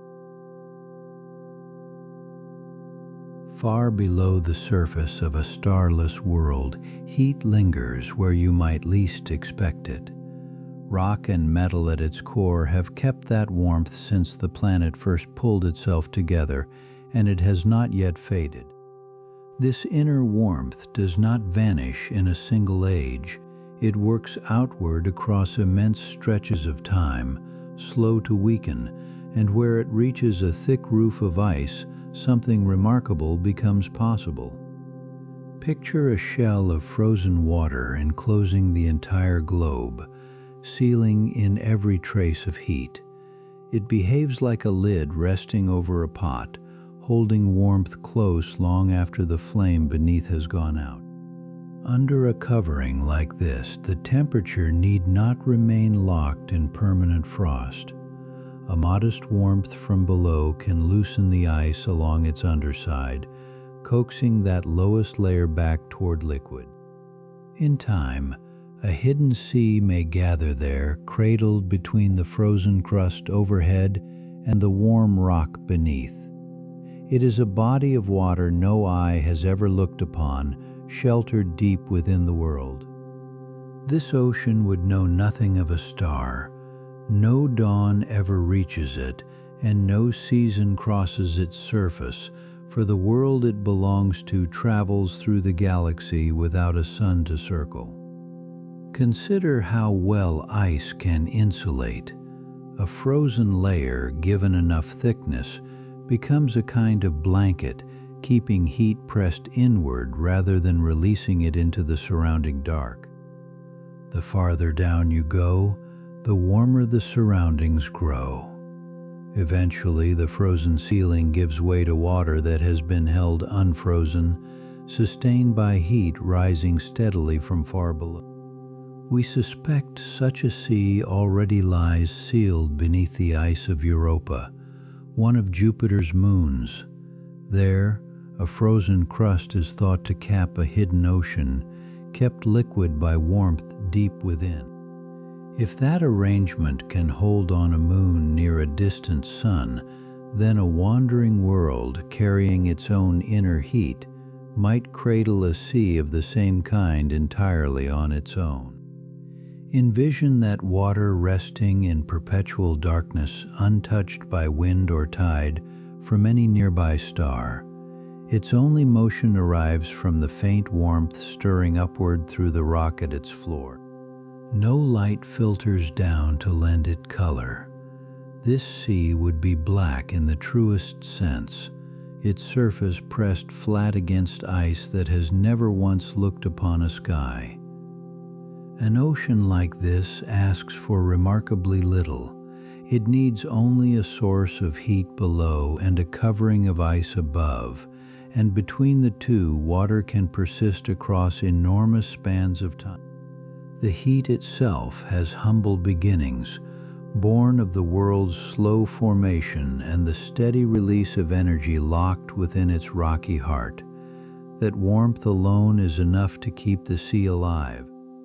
Above the water arches the frozen ceiling, perhaps kilometers thick, holding the ocean in place. It shields the sheltered sea from the frigid emptiness pressing in beyond the crust. Nothing here moves in a hurry. The water turns over across timescales far longer than any human measure, its warmth rising and cooling in a slow rhythm shaped by the world alone. It is a curious thought that a wandering planet, lacking any star of its own, could still hold a sea sheltered within its interior. The idea seems to contradict everything darkness usually promises. Yet the ingredients are plain enough: rock that remembers its ancient heat, and ice that refuses to let that heat escape, together make room for liquid water to endure. Down in that sealed sea, the blackness is complete, unbroken by any glimmer. The water rests in a stillness that the frozen surface far above could never reach or disturb. Warmth from within becomes the only tide this ocean ever answers to. It is a slow exchange between the deep rock and the water, one that keeps the sea from surrendering to frost. Consider how much can unfold entirely out of sight. A whole ocean, sheltered and dark, could endure beneath the crust, while the frozen surface reveals nothing of what it hides. The outer world stays locked in cold, and still this hidden water abides within. It is warm just enough to remain liquid in a place where nothing on the surface ever could. So a rogue planet may carry inside it a dark and sheltered sea, sealed beneath its ice. There it holds on to liquid water in a realm where the light of a sun has never once fallen. Among the questions a starless world invites, one lingers longest: whether anything might ever stir within it. To wonder about life here is not foolish, only honest about how little the cosmos truly rules out. Life, so far as anyone can tell, asks for a few plain things before all else. Where warmth endures and water holds its liquid form, the door to living chemistry stands at least propped a little open. A wandering world keeps no sunlight to lean upon, yet heat need not always arrive from overhead. It can well up from a planet's own interior, a lingering glow left behind from the era of its making. Under a thick roof of ice, that inner warmth might hold a sea unfrozen, sealed away from the freezing emptiness. Such water could endure across ages, shielded entirely from the deep cold above it. Picture an ocean roofed not by sky but by kilometers of ice, sunk far below the frozen surface. No dawn ever reaches it, and still the water there could stay liquid, kept so by the rock beneath.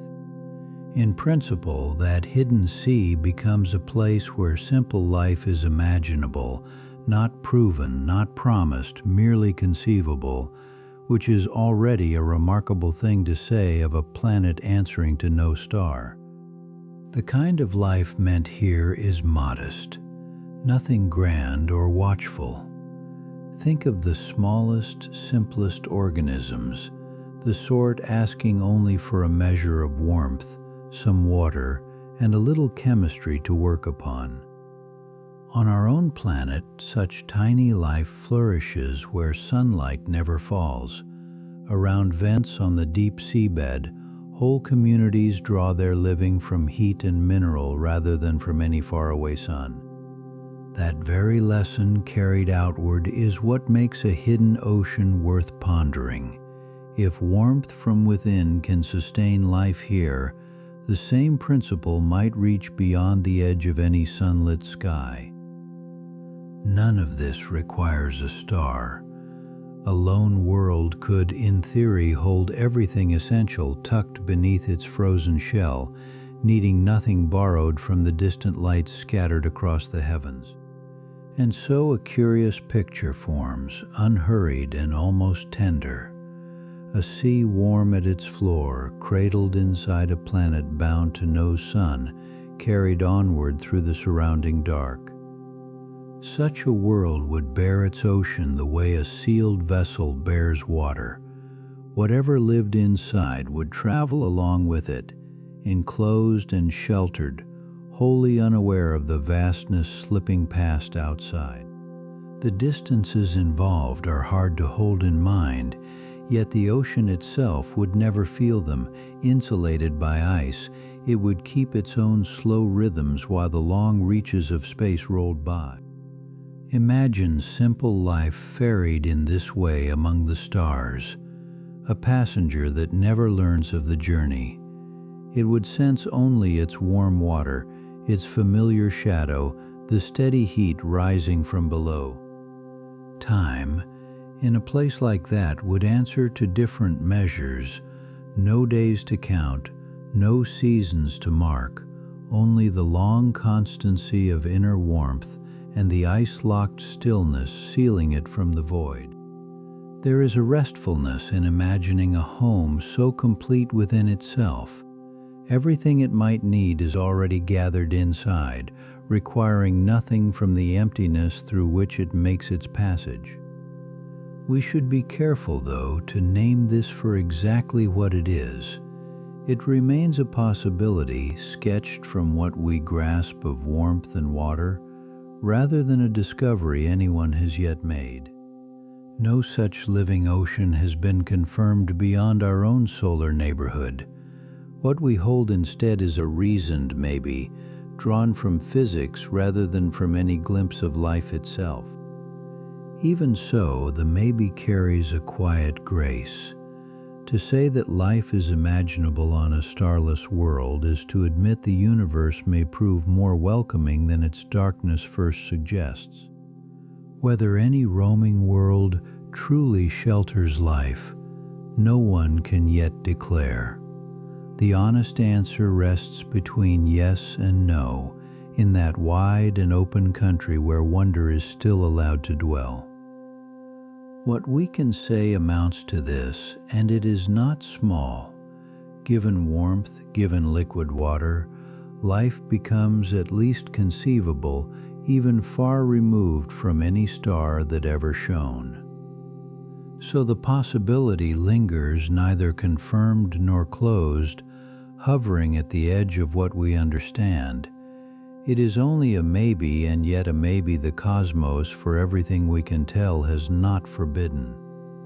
Let the thought settle wherever it will, unforced and easy.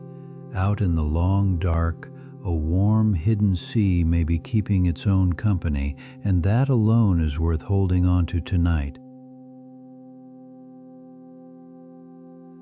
Feel a soft weight settling over you, like a blanket of dark space drawn up gently to your chin. There is no edge to fall from here, and nothing to hold on to, only the slow, sure drift of rest. Let your face soften, your jaw loosen, your whole body grow warm and unhurried. We have all the time in the deep, and none of it needs to be filled. Far from any star, a wandering planet crosses the wide dark, and yet a curtain of light can bloom above its highest latitudes, faint and slow and entirely its own. This is a world that carries its glow within. Consider what it means for a planet to shine when no nearby sun lends it warmth. The answer lies deep inside the world itself, where a churning interior can weave a magnetic field around the whole sphere. That magnetic field reaches outward into the surrounding blackness, an invisible architecture wrapping the planet from pole to pole. Along its lines, charged particles are caught and guided toward the coldest ends of the world. Where those particles finally arrive, they meet the thin upper reaches of the atmosphere and set it faintly aglow. Seen from afar, the effect would appear as pale ribbons hovering above each pole, luminous and unhurried. You might picture an aurora and think first of sunlight, of streams flung outward by a burning star. Here, though, no such fire is near, and the light must be explained another way, from resources the planet keeps to itself. The magnetism itself does much of the work, shaping and accelerating particles until they spill down toward the poles. In this way, a lone world becomes both the stage and the source of its own shimmering display. Above the northern reaches, a band of light may hold steady for a long while, then loosen and reshape itself along the field curving lines. Its motion never hurries, the glow simply follows the geometry surrounding the planet. The southern pole can carry an answering glow, a mirrored companion to the light in the north. Together they mark the two places where the magnetic architecture bends down to meet the world it enfolds. Such aurorae need no daylight to appear, and so they persist through a night that finds no morning. On a world without a sun, this internal light remains, faithful to the field that calls it into being. Think of the field lines as roads laid through empty space, converging where the planet magnetism dips inward. Particles travel these roads and, at journey end, release their energy as a wash of color overhead.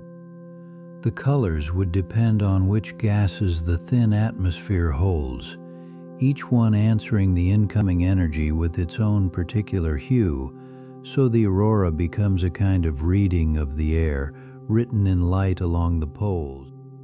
Away from the poles, the world stays dark, its wide surface untouched by any glow. Only near those magnetic gateways does the sky brighten, drawing a luminous crown around an otherwise unlit sphere. A hush attends the thought of such a scene, a world traveling alone with light pooled only at its ends. Most of the planet rests in shadow, while overhead the bands turn through their slow and steady figures. Remarkably, these faraway glows leave a trace we can actually notice. As particles spiral along the magnetic lines, they give off a faint hum of radio energy, a whisper cast outward across the void. That radio whisper is not sound you could ever hear, but a form of light too long and low for human eyes. It ripples out from the auroral regions, carrying news of a magnetism no telescope could see directly. By listening for this hum, certain rogue worlds have been located where ordinary starlight would never have revealed them. The aurora, in effect, announces the planet through the radio glow it sheds. What a fine thing to consider, that a world can betray its presence merely by shining at its poles. An internal magnetism becomes at last a signal reaching across enormous distances. So the same light that crowns the planet also serves as its faint voice, spoken in radio rather than in color. One process gives rise to both, the visible ribbons and the invisible hum entwined. Imagine the field holding firm through age after age, its poles forever dressed in that pale recurring light. The world moves onward through the black, and its aurorae move with it, steady companions to a starless course. No warmth arrives from outside to stir these glows into being. Everything they require is already present within the planet's own depths. Self-contained and self-sustained, the light answers only to the magnetism beneath it. Here is comfort, that even the most solitary of worlds need not be wholly dark. A ring of light can rest above its poles, faithfully maintained by forces that ask nothing of any faraway sun. Let the image settle of that lone planet, its crown of aurorae glowing, and its radio hum spilling outward through the deep. It travels on, luminous at the ends, carried by a magnetism all its own. Beyond every sun, a world can still kindle its own faint lights and murmur its own faint song, the glow above its poles and the hum it casts through the dark mark a planet that shines from within. Far from any star, a rogue gas giant holds warmth of its own, born not from sunlight but from the slow settling of its deep interior. That inner heat rises through the world, keeping it in motion across the night. Clouds gather over such a world, layered into wide bands that wrap it from pole to pole. Daylight never feeds them, yet they form regardless, shaped by warmth climbing upward from far below the surface. Consider how heat travels through this lonely giant. Lifting from the depths, it carries vapor along, and wherever that rising air cools, thick cloud decks condense across the darkened sky above. The bands are broad ribbons of moving air, each traveling at its own unhurried pace. Between them the atmosphere shears and folds, tracing long parallel lines around the slowly turning world. Storms live here too, though nothing about them ever hurries. They gather over spans that dwarf a single night, wheeling through the clouds as immense, deliberate spirals within the surrounding dark.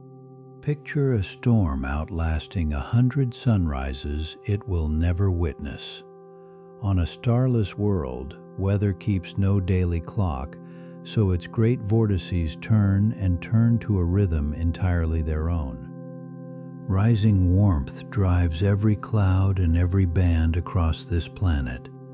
Lacking a star to heat its face, the giant depends wholly on the warmth leaking outward from its ancient compressed heart. The atmosphere is far from uniform, dappled instead with thicker knots of cloud and thinner clearings between. That unevenness lends the world its ever-changing face as it rotates through the darkness. As the giant spins, it turns first one region of its sky toward us, then the next. A dense cloud bank swings into view, followed by a gap, then more cloud in slow procession. This rotation produces something remarkable, for the world glow begins to flicker. Where clouds thin, the deeper warmth shines through freely. Where they gather thick, that light is veiled once more. The glow itself wells up from inside, a dim thermal light shed by a body still warm at its core. It is no reflected sunshine, since no star hangs nearby to lend it any. Follow that light across time, and a rhythm emerges. The brightness eases upward, then falls, then lifts again, tracing the turn of a mottled sky against the wide blackness beyond. Each flicker becomes a kind of clock. By reading how the faint glow rises and fades, one could measure exactly how long a single rotation of this hidden world takes. The clouds behind the dimming are made of exotic material, condensing from the giant cooling air far from any familiar rain. Even so, they behave much as clouds do, thickening and parting overhead.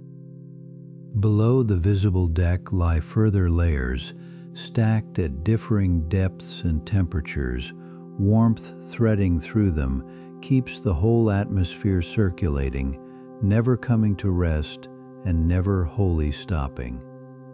Think of the weather here as breathing on an enormous scale. Air rises where the interior warms it, then spreads, cools and sinks once more, an unhurried circulation that carries on without end. No wind here answers to a rising sun, since none ever climbs. The currents are driven from beneath instead, by heat that has been escaping outward across an immense span of time. Bands slide past one another along their edges, and where they meet, small eddies curl into being. These little whirls ride the boundaries, minor companions to the greater storms nearby. Across the years, the pattern shifts. A storm may swell and then subside. A band may widen or narrow, and the flickering glow carries the faint signature of every slow change. From a great distance, the whole world would read as a dim, reddish ember, its steady warmth interrupted now and again by the passage of its own clouds. That subtle pulse is weather made visible. A strange constancy runs through it all. Owning no seasons cast by a star, the rogue giant answers only to its interior, cycling through weather measured in its own long time. Envision the layered bands wheeling onward, the storms tracing their vast circles, the glow brightening and dimming as the sky rotates. Every element holds its place within one slow, unbroken pattern. So the long night is never empty of motion. Clouds gather, storms wheel, and a faint light flickers with the turning of a world that carries its own warmth, alone among the distant stars. Beyond the reach of any sun's warmth, a world moves through the dark, casting no shadow because no light falls upon it. Here is a planet without a star, and yet it is not lost. People often imagine these worlds as wanderers cut loose from everything, adrift without direction. The truth is kinder than that, and it rewards a moment of settling into as the evening deepens. Each of these worlds still belongs to the great wheel of the Milky Way, held within its unhurried rotation, like a leaf carried on a wide, slow river. Nothing about one is truly abandoned. Consider the galaxy as an immense turning disk, its billions of stars arranged in luminous arms. Woven invisibly among them, these dark planets follow the very same course, keeping time with the whole. Just as our own sun circles the galactic center, every starless world traces an orbit around that distant hub. They are companions to the stars rather than exiles cast out from them. The heart of the Milky Way gathers everything into its embrace, and its pull reaches even the coldest, dimmest travelers. Around that center these worlds wheel, unhurried and unseen through the ages. A single circuit is measured not in years or in lifetimes, but in hundreds of millions of years. One loop around the galaxy is a span the mind can hold only loosely. Picture how little of that vast circle a world completes across an age of human memory. From the earliest thing we recall to now, it has barely inched along its enormous path. Restfulness lives in motion this slow. Nothing needs to hurry when a journey is measured against the turning of an entire galaxy, and the dark world simply keeps going, curve after curve. These starless planets form a population all their own, threaded through the galaxy like dark seeds scattered among the bright grain of the stars. Together they compose an unseen layer of the whole. You will never catch one glinting overhead, for such a world shines with no borrowed glow and burns with none of its own. Its presence is read in mathematics and in orbit, and yet they are everywhere. Woven through the shining arms and within them, this dim company travels, filling the spaces we once pictured as empty with slow, silent worlds beyond counting. It helps to see the galaxy not as scattered points of fire, but as a living thing full of hidden members. For every star you can name, others journey darkly beside it. The path each world follows curves in a long, smooth arc, bending around the galactic center as gravity guides it. No sharp turns, no sudden falls, only that curve across unimaginable distance. Time behaves differently out among these unhurried travelers. What we might call an eternity is, to a starless world, merely a portion of one single turn around the galaxy's slow-burning core. Some of these worlds may have wandered from the systems where they formed, easing outward until they joined the wider galactic current. Others may have taken shape alone in the open dark. However they came to be, they now share one grand rhythm. Bound by the same gravity that shepherds the stars, they move in concert with the galaxy that holds them close. Comfort lives in knowing that even the darkest world has a place to belong. It is not falling through nothingness. It is held and carried and turning along with everything else. Imagine the whole disk of the Milky Way rotating once ever so slowly, and every dark planet moving along within it as part of that single vast breath. All of it turns as one. The distances between these worlds are enormous, so each travels its long orbit in near-perfect solitude. Yet solitude here is not loneliness. It is only the wide spacing of a great population. Across the galaxy, this hushed multitude of sunless worlds continues its unhurried circuit, unnoticed and undisturbed. They ask nothing, upset nothing, and keep faithfully to their long, curving roads. When you next consider the night sky, you might hold a warmer picture. Not stars alone, but a whole hidden company of dark worlds circling with them through the ages. So the galaxy turns, and its unseen travelers turn with it, each following a road older than any story. Woven through the whole of the Milky Way, they move on, unhurried and at home. Among the free-floating worlds that roam the galaxy unbound to any star, some follow paths that carry them through the enormous emptiness, dividing one glowing point of light from the next. Perhaps you have wondered whether such a starless world could ever come near our own sun, crossing into the warm neighborhood where Earth keeps its steady orbit around the light. The honest answer brings relief. A visit like that is extraordinarily rare, since the reaches separating suns are so immense that a wandering world almost never finds itself close to any particular one. Consider the scale for a moment. Our sun holds a tiny bubble of space, and the chance of a lone traveler threading into that bubble stays exceedingly small across immense spans of time. Even were a rogue world to approach, it would arrive as the faintest of presences, unlit and dim, announcing itself only through the slow tug of its far-off gravity rather than any sudden blaze.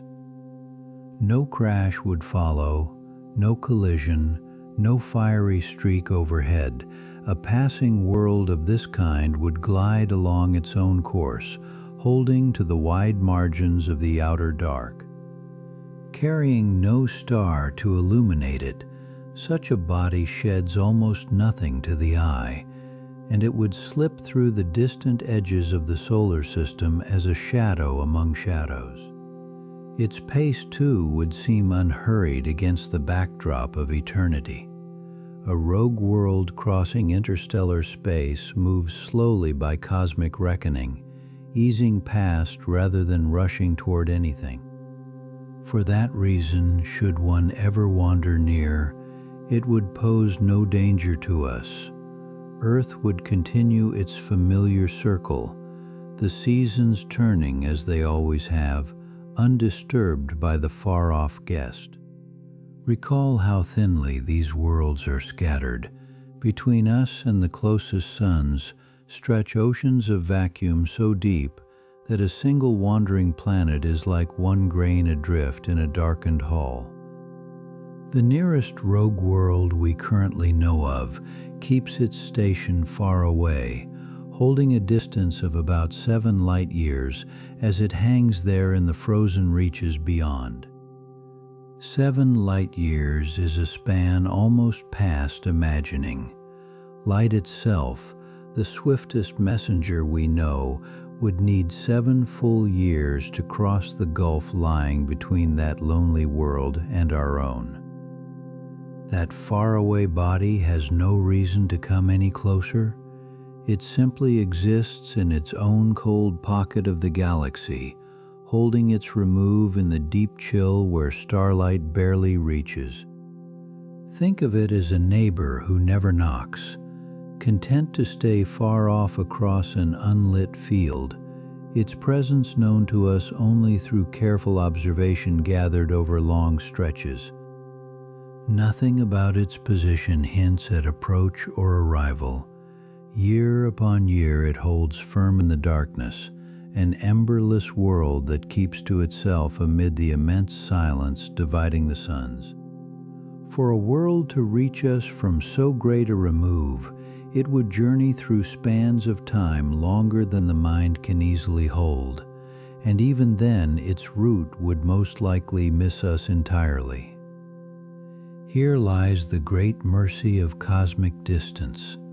The very emptiness that makes space feel so lonely is also what keeps our small, warm corner safe from the wanderers roaming beyond it. So the traveling planets pass, as they always have, in the far dark where they belong, following their long invisible roads without ever brushing against the ordinary comfort of our days.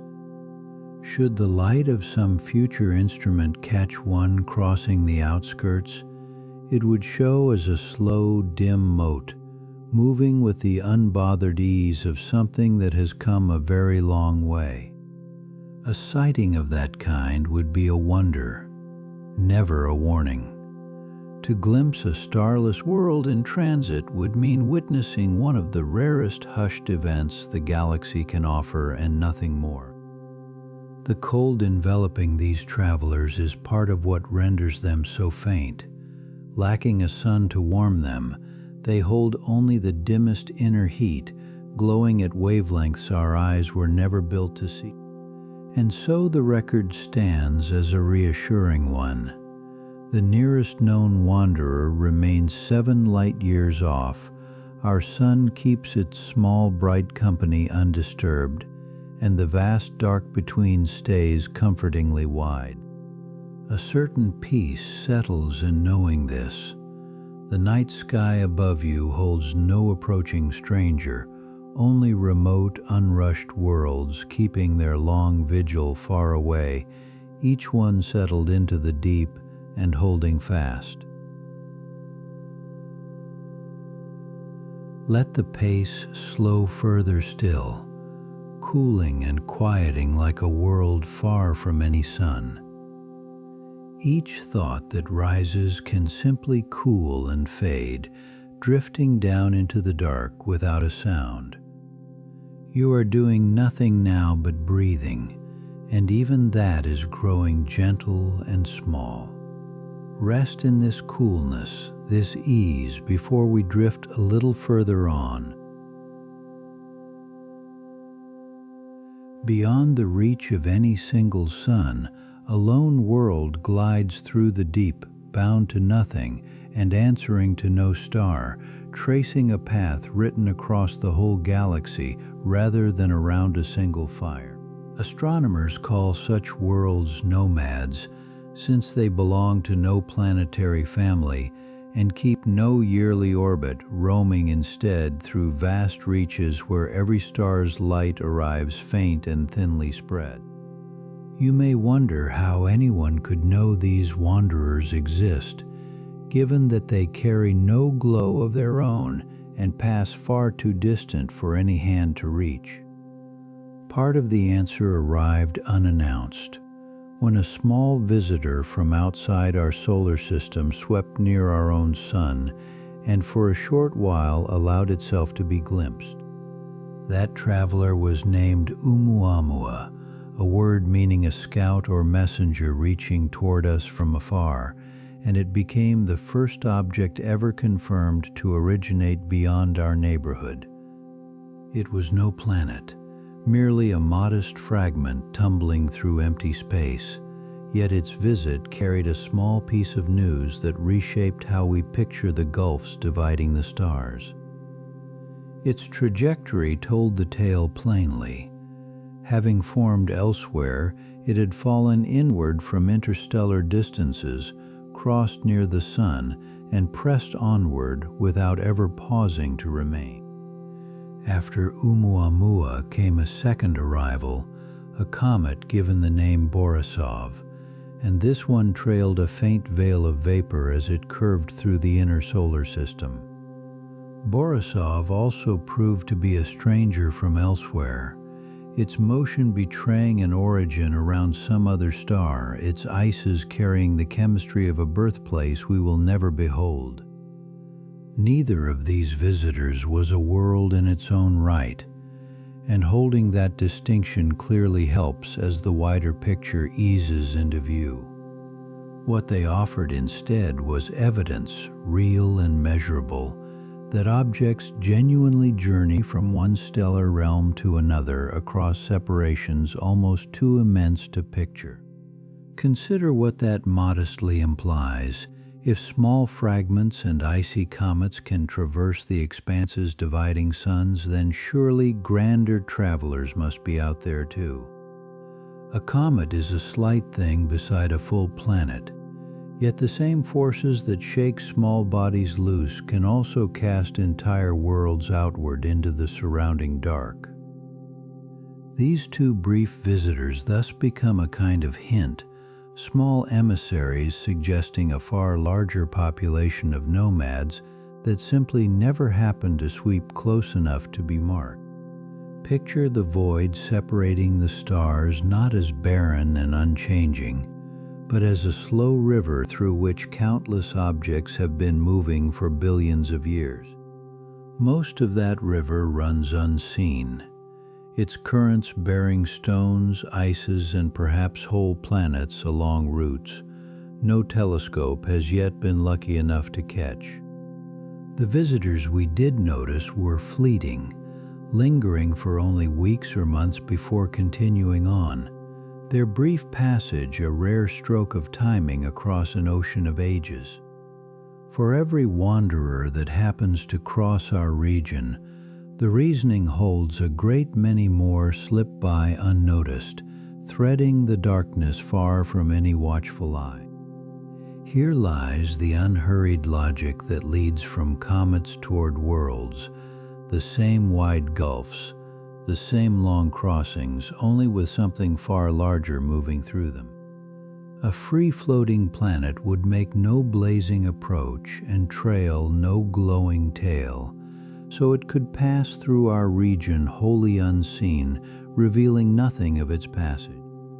And yet Oumuamua and Borisov reassure us that such crossings truly happen, that the realm dividing the stars is a thoroughfare rather than a sealed and empty room. From these two small confirmations grows a broader expectation, held without alarm by those who study the sky, that untethered worlds move out there through the same great dark. Let that thought settle slowly, this sense of a galaxy laced with unseen travelers, each following its own long road among the distant scattered fires we call stars. Across the wide reaches of our galaxy, a slow change is underway, one measured over spans of time so vast that whole generations of stars are born, burn out, and fade while it unfolds. Consider how a planetary system holds together, a bright central star anchoring its worlds through gravity and keeping them wheeling along their long, faithful orbits. Nothing in the heavens endures forever. Over billions of years, stars evolve, systems shift, and arrangements that once looked permanent begin to loosen their grip. As a star ages and swells toward its final chapters, the balance that held its planets can weaken, and a world may slip free of the path it followed for eons.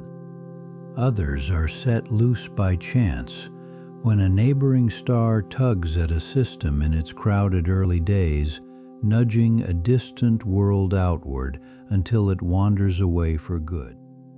Every planet that departs carries its own history, layers of rock, a core still warm, perhaps a faint memory of the starlight it knew before the darkness received it. Such worlds do not vanish when they leave a star behind. They travel onward through interstellar space, no longer bound and no longer lit, yet present all the same. Picture the galaxy not as a fixed painting, but as something ever-changing, loosening and rearranging the worlds it holds across stretches of time beyond imagining. With each star that reaches the close of its life, the chance grows that a few of its planets will be released into the surrounding void, joining the silent company among the suns. So the tally of free-floating worlds is never a settled number. It climbs ever so slowly as the ages turn and more systems scatter their outermost children into the deep. Envision the great expanse between the stars, once imagined barren, steadily gathering more of these unlit travelers as time carries the galaxy onward. The distances here defy plain description, and the pace runs slower still, for a single such release may be parted from the next by ages longer than a whole star's life. The direction even so holds steady world by world. The dark interstellar reaches take in a growing gathering of wanderers with no home star of their own. There is nothing abrupt in it. This is a filling that happens across eons, one loosened orbit at a time, spread thin over the enormous span of galactic history. Long after the stars we see tonight have finished their courses, the room between them will cradle more of these worlds than our present age can show. Each is an unassuming addition, a lone dark globe set into the vast, lightless expanse, small on its own, yet part of a rising tide sweeping the whole galaxy.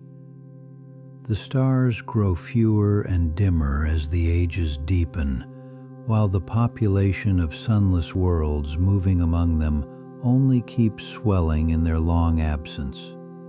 Nothing about this change is harsh or violent to behold from afar. It is simply what gravity and time bring about, working together across the longest of scales. One might picture the interstellar dark as a vessel filling by degrees, receiving worlds released from countless systems and holding them in its enormous, unhurried keeping. These wanderers will outlast the stars that shaped them. When the last bright suns have faded, the free-floating worlds will remain, moving through a galaxy grown dim. Their journeys are counted not in years but in ages, and their number rises so gradually that no single moment marks the shift, only the deep, steady accumulation of time. So the future belongs, in some measure, to these unlit travelers gathering in ever greater numbers across a galaxy that will one day hold far more of them than shining stars. As that distant age draws near, the room among the stars grows richer with silent worlds, a galaxy slowly filling with wanderers, unhurried, enduring, and at rest in the deep. Out in the wide dark, a world turns while belonging to no star. It rides the galaxy along a path of its own, needing nothing overhead to make it whole and true. We tend to picture a planet bound to a star, circling it the way a held note leans on a song, yet such a world can exist entirely on its own terms, complete before any light ever finds it. Consider what a planet truly is. It is a rounded body of rock or gas weighty enough to shape itself into a sphere, and that definition never once requires a nearby sun to be present. So a starless world forgoes none of its realness. Its mountains still rise, its interior still churns, and its gravity still curves the surrounding space, whether or not a distant fire happens to shine on its face. Imagine this world rotating within the deep. Each turn carries what would be a day and a night across the surface, though here both wear the same unbroken shade of black from edge to edge. That spinning is no borrowed motion. It was set going long ago when the world first gathered itself from dust and stone, and it has simply kept that rhythm ever since, asking permission from nothing.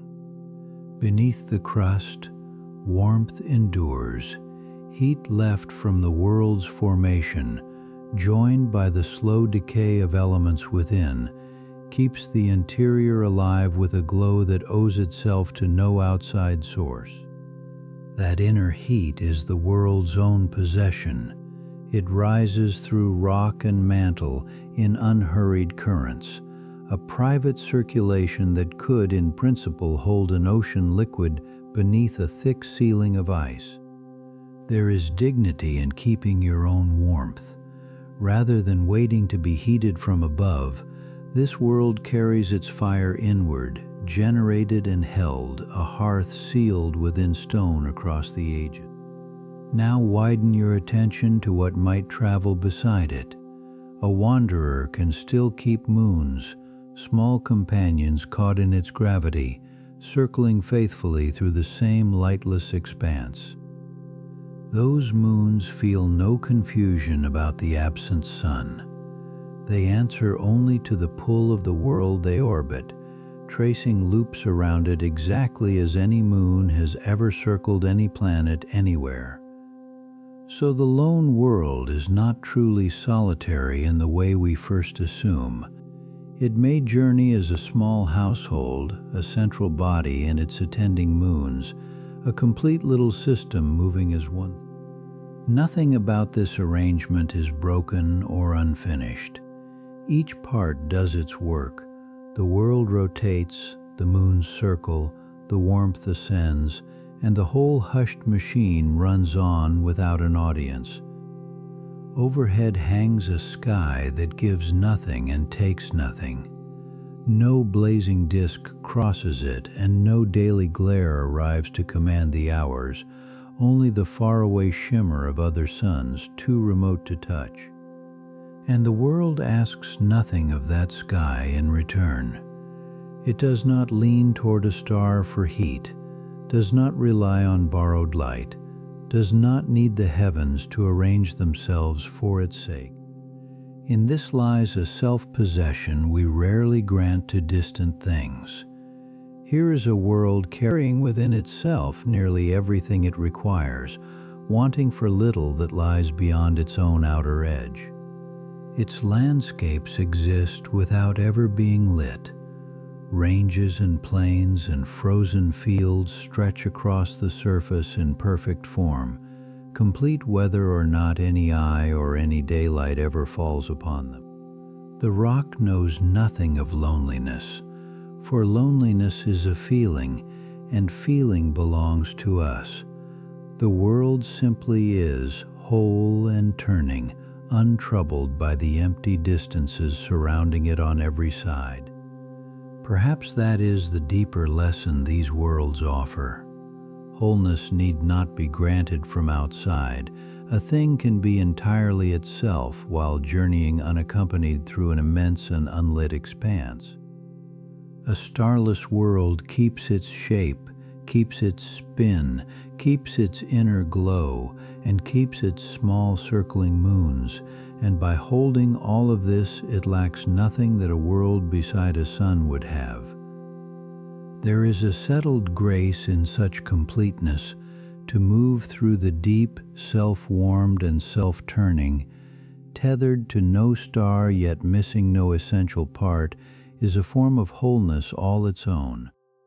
So we can release the idea that being alone means being diminished. A world can travel unattended by any sun and remain full, remain real, remain exactly and entirely a world. And it continues onward, turning through the immense night, carrying its warmth and its moons across the reaches beyond the last star, complete in solitude, needing nothing more than what it already holds. Out where the spaces between suns have no name, whole worlds are crossing the void unbound to any star. They follow no morning and trace no return, tracing long arcs through a night that simply continues. We call these rogue planets, worlds that answer to no sun. Each keeps its own frozen weather and its own turning, moving through the far reaches where light thins toward nothing. Follow one such world as it crosses the emptiness, unhurried and unseen. No dawn waits before it, and no dusk trails behind, only an even darkness widening on every side. Its motion is genuine, though no landmark records the distance. Lacking any shore or sun to measure by, the world seems to hover in place while the far stars keep their ancient watch overhead. No wind you would know moves around this traveler, and no seasons wheel as ours do.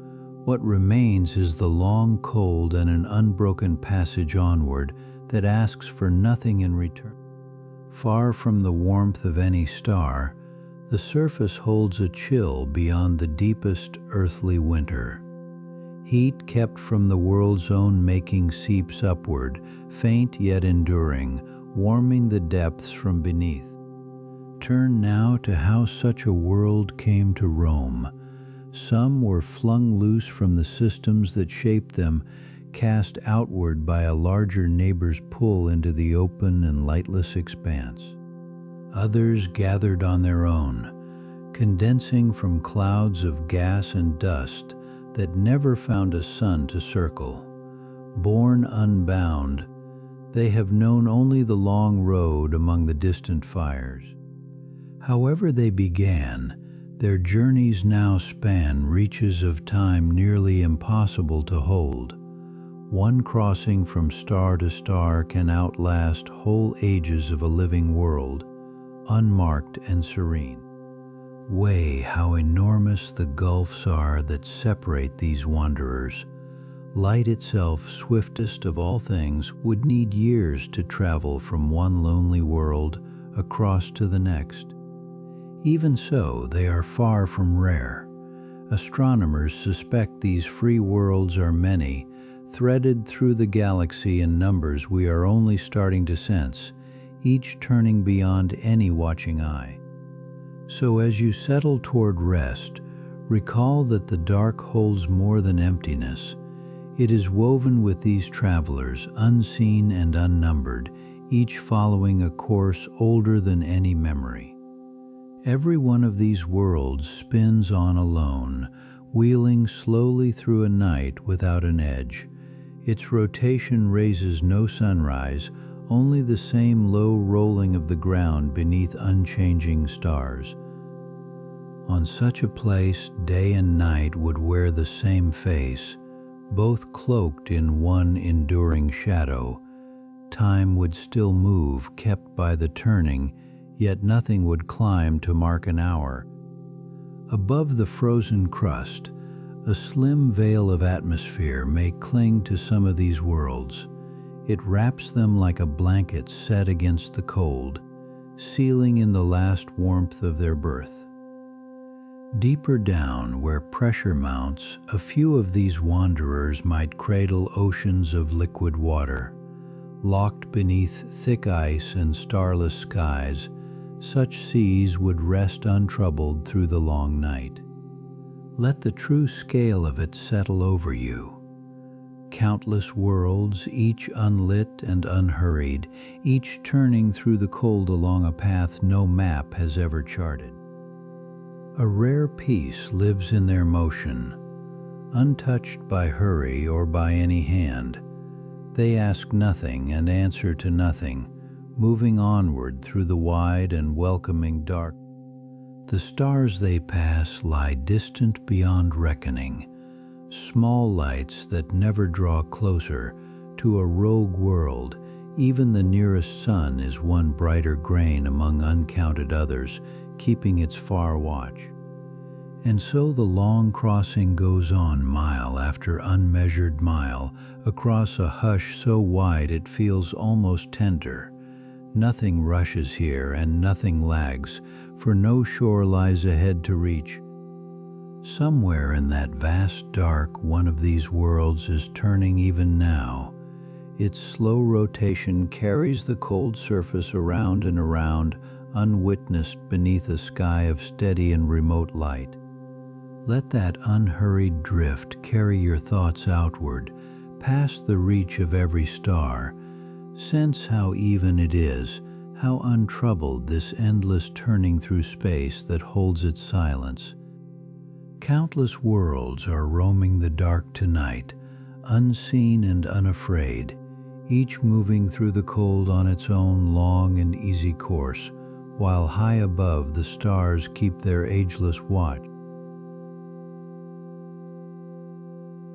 One more quiet pause, warm in the deep of space, held by nothing and by everything at once. Feel how far away the day has become, how faint and small, like a star at the edge of sight. Let the last of the tension leave you, melting outward into the boundless dark. Soon we will let the wandering worlds carry us the rest of the way down. The journey is nearly done, and there is nothing left to do but let go. Let the last dark worlds fade from view, drifting off into the deep where they belong. Feel how quiet you have become, how heavy and how easy, sinking down into the warm hush of your own resting body. Somewhere out in the endless night, countless worlds are turning slowly, and you can turn with them now gently toward sleep. There is no sun to rise and no reason to wake, only the deep calm dark and the faint far light of stars keeping watch.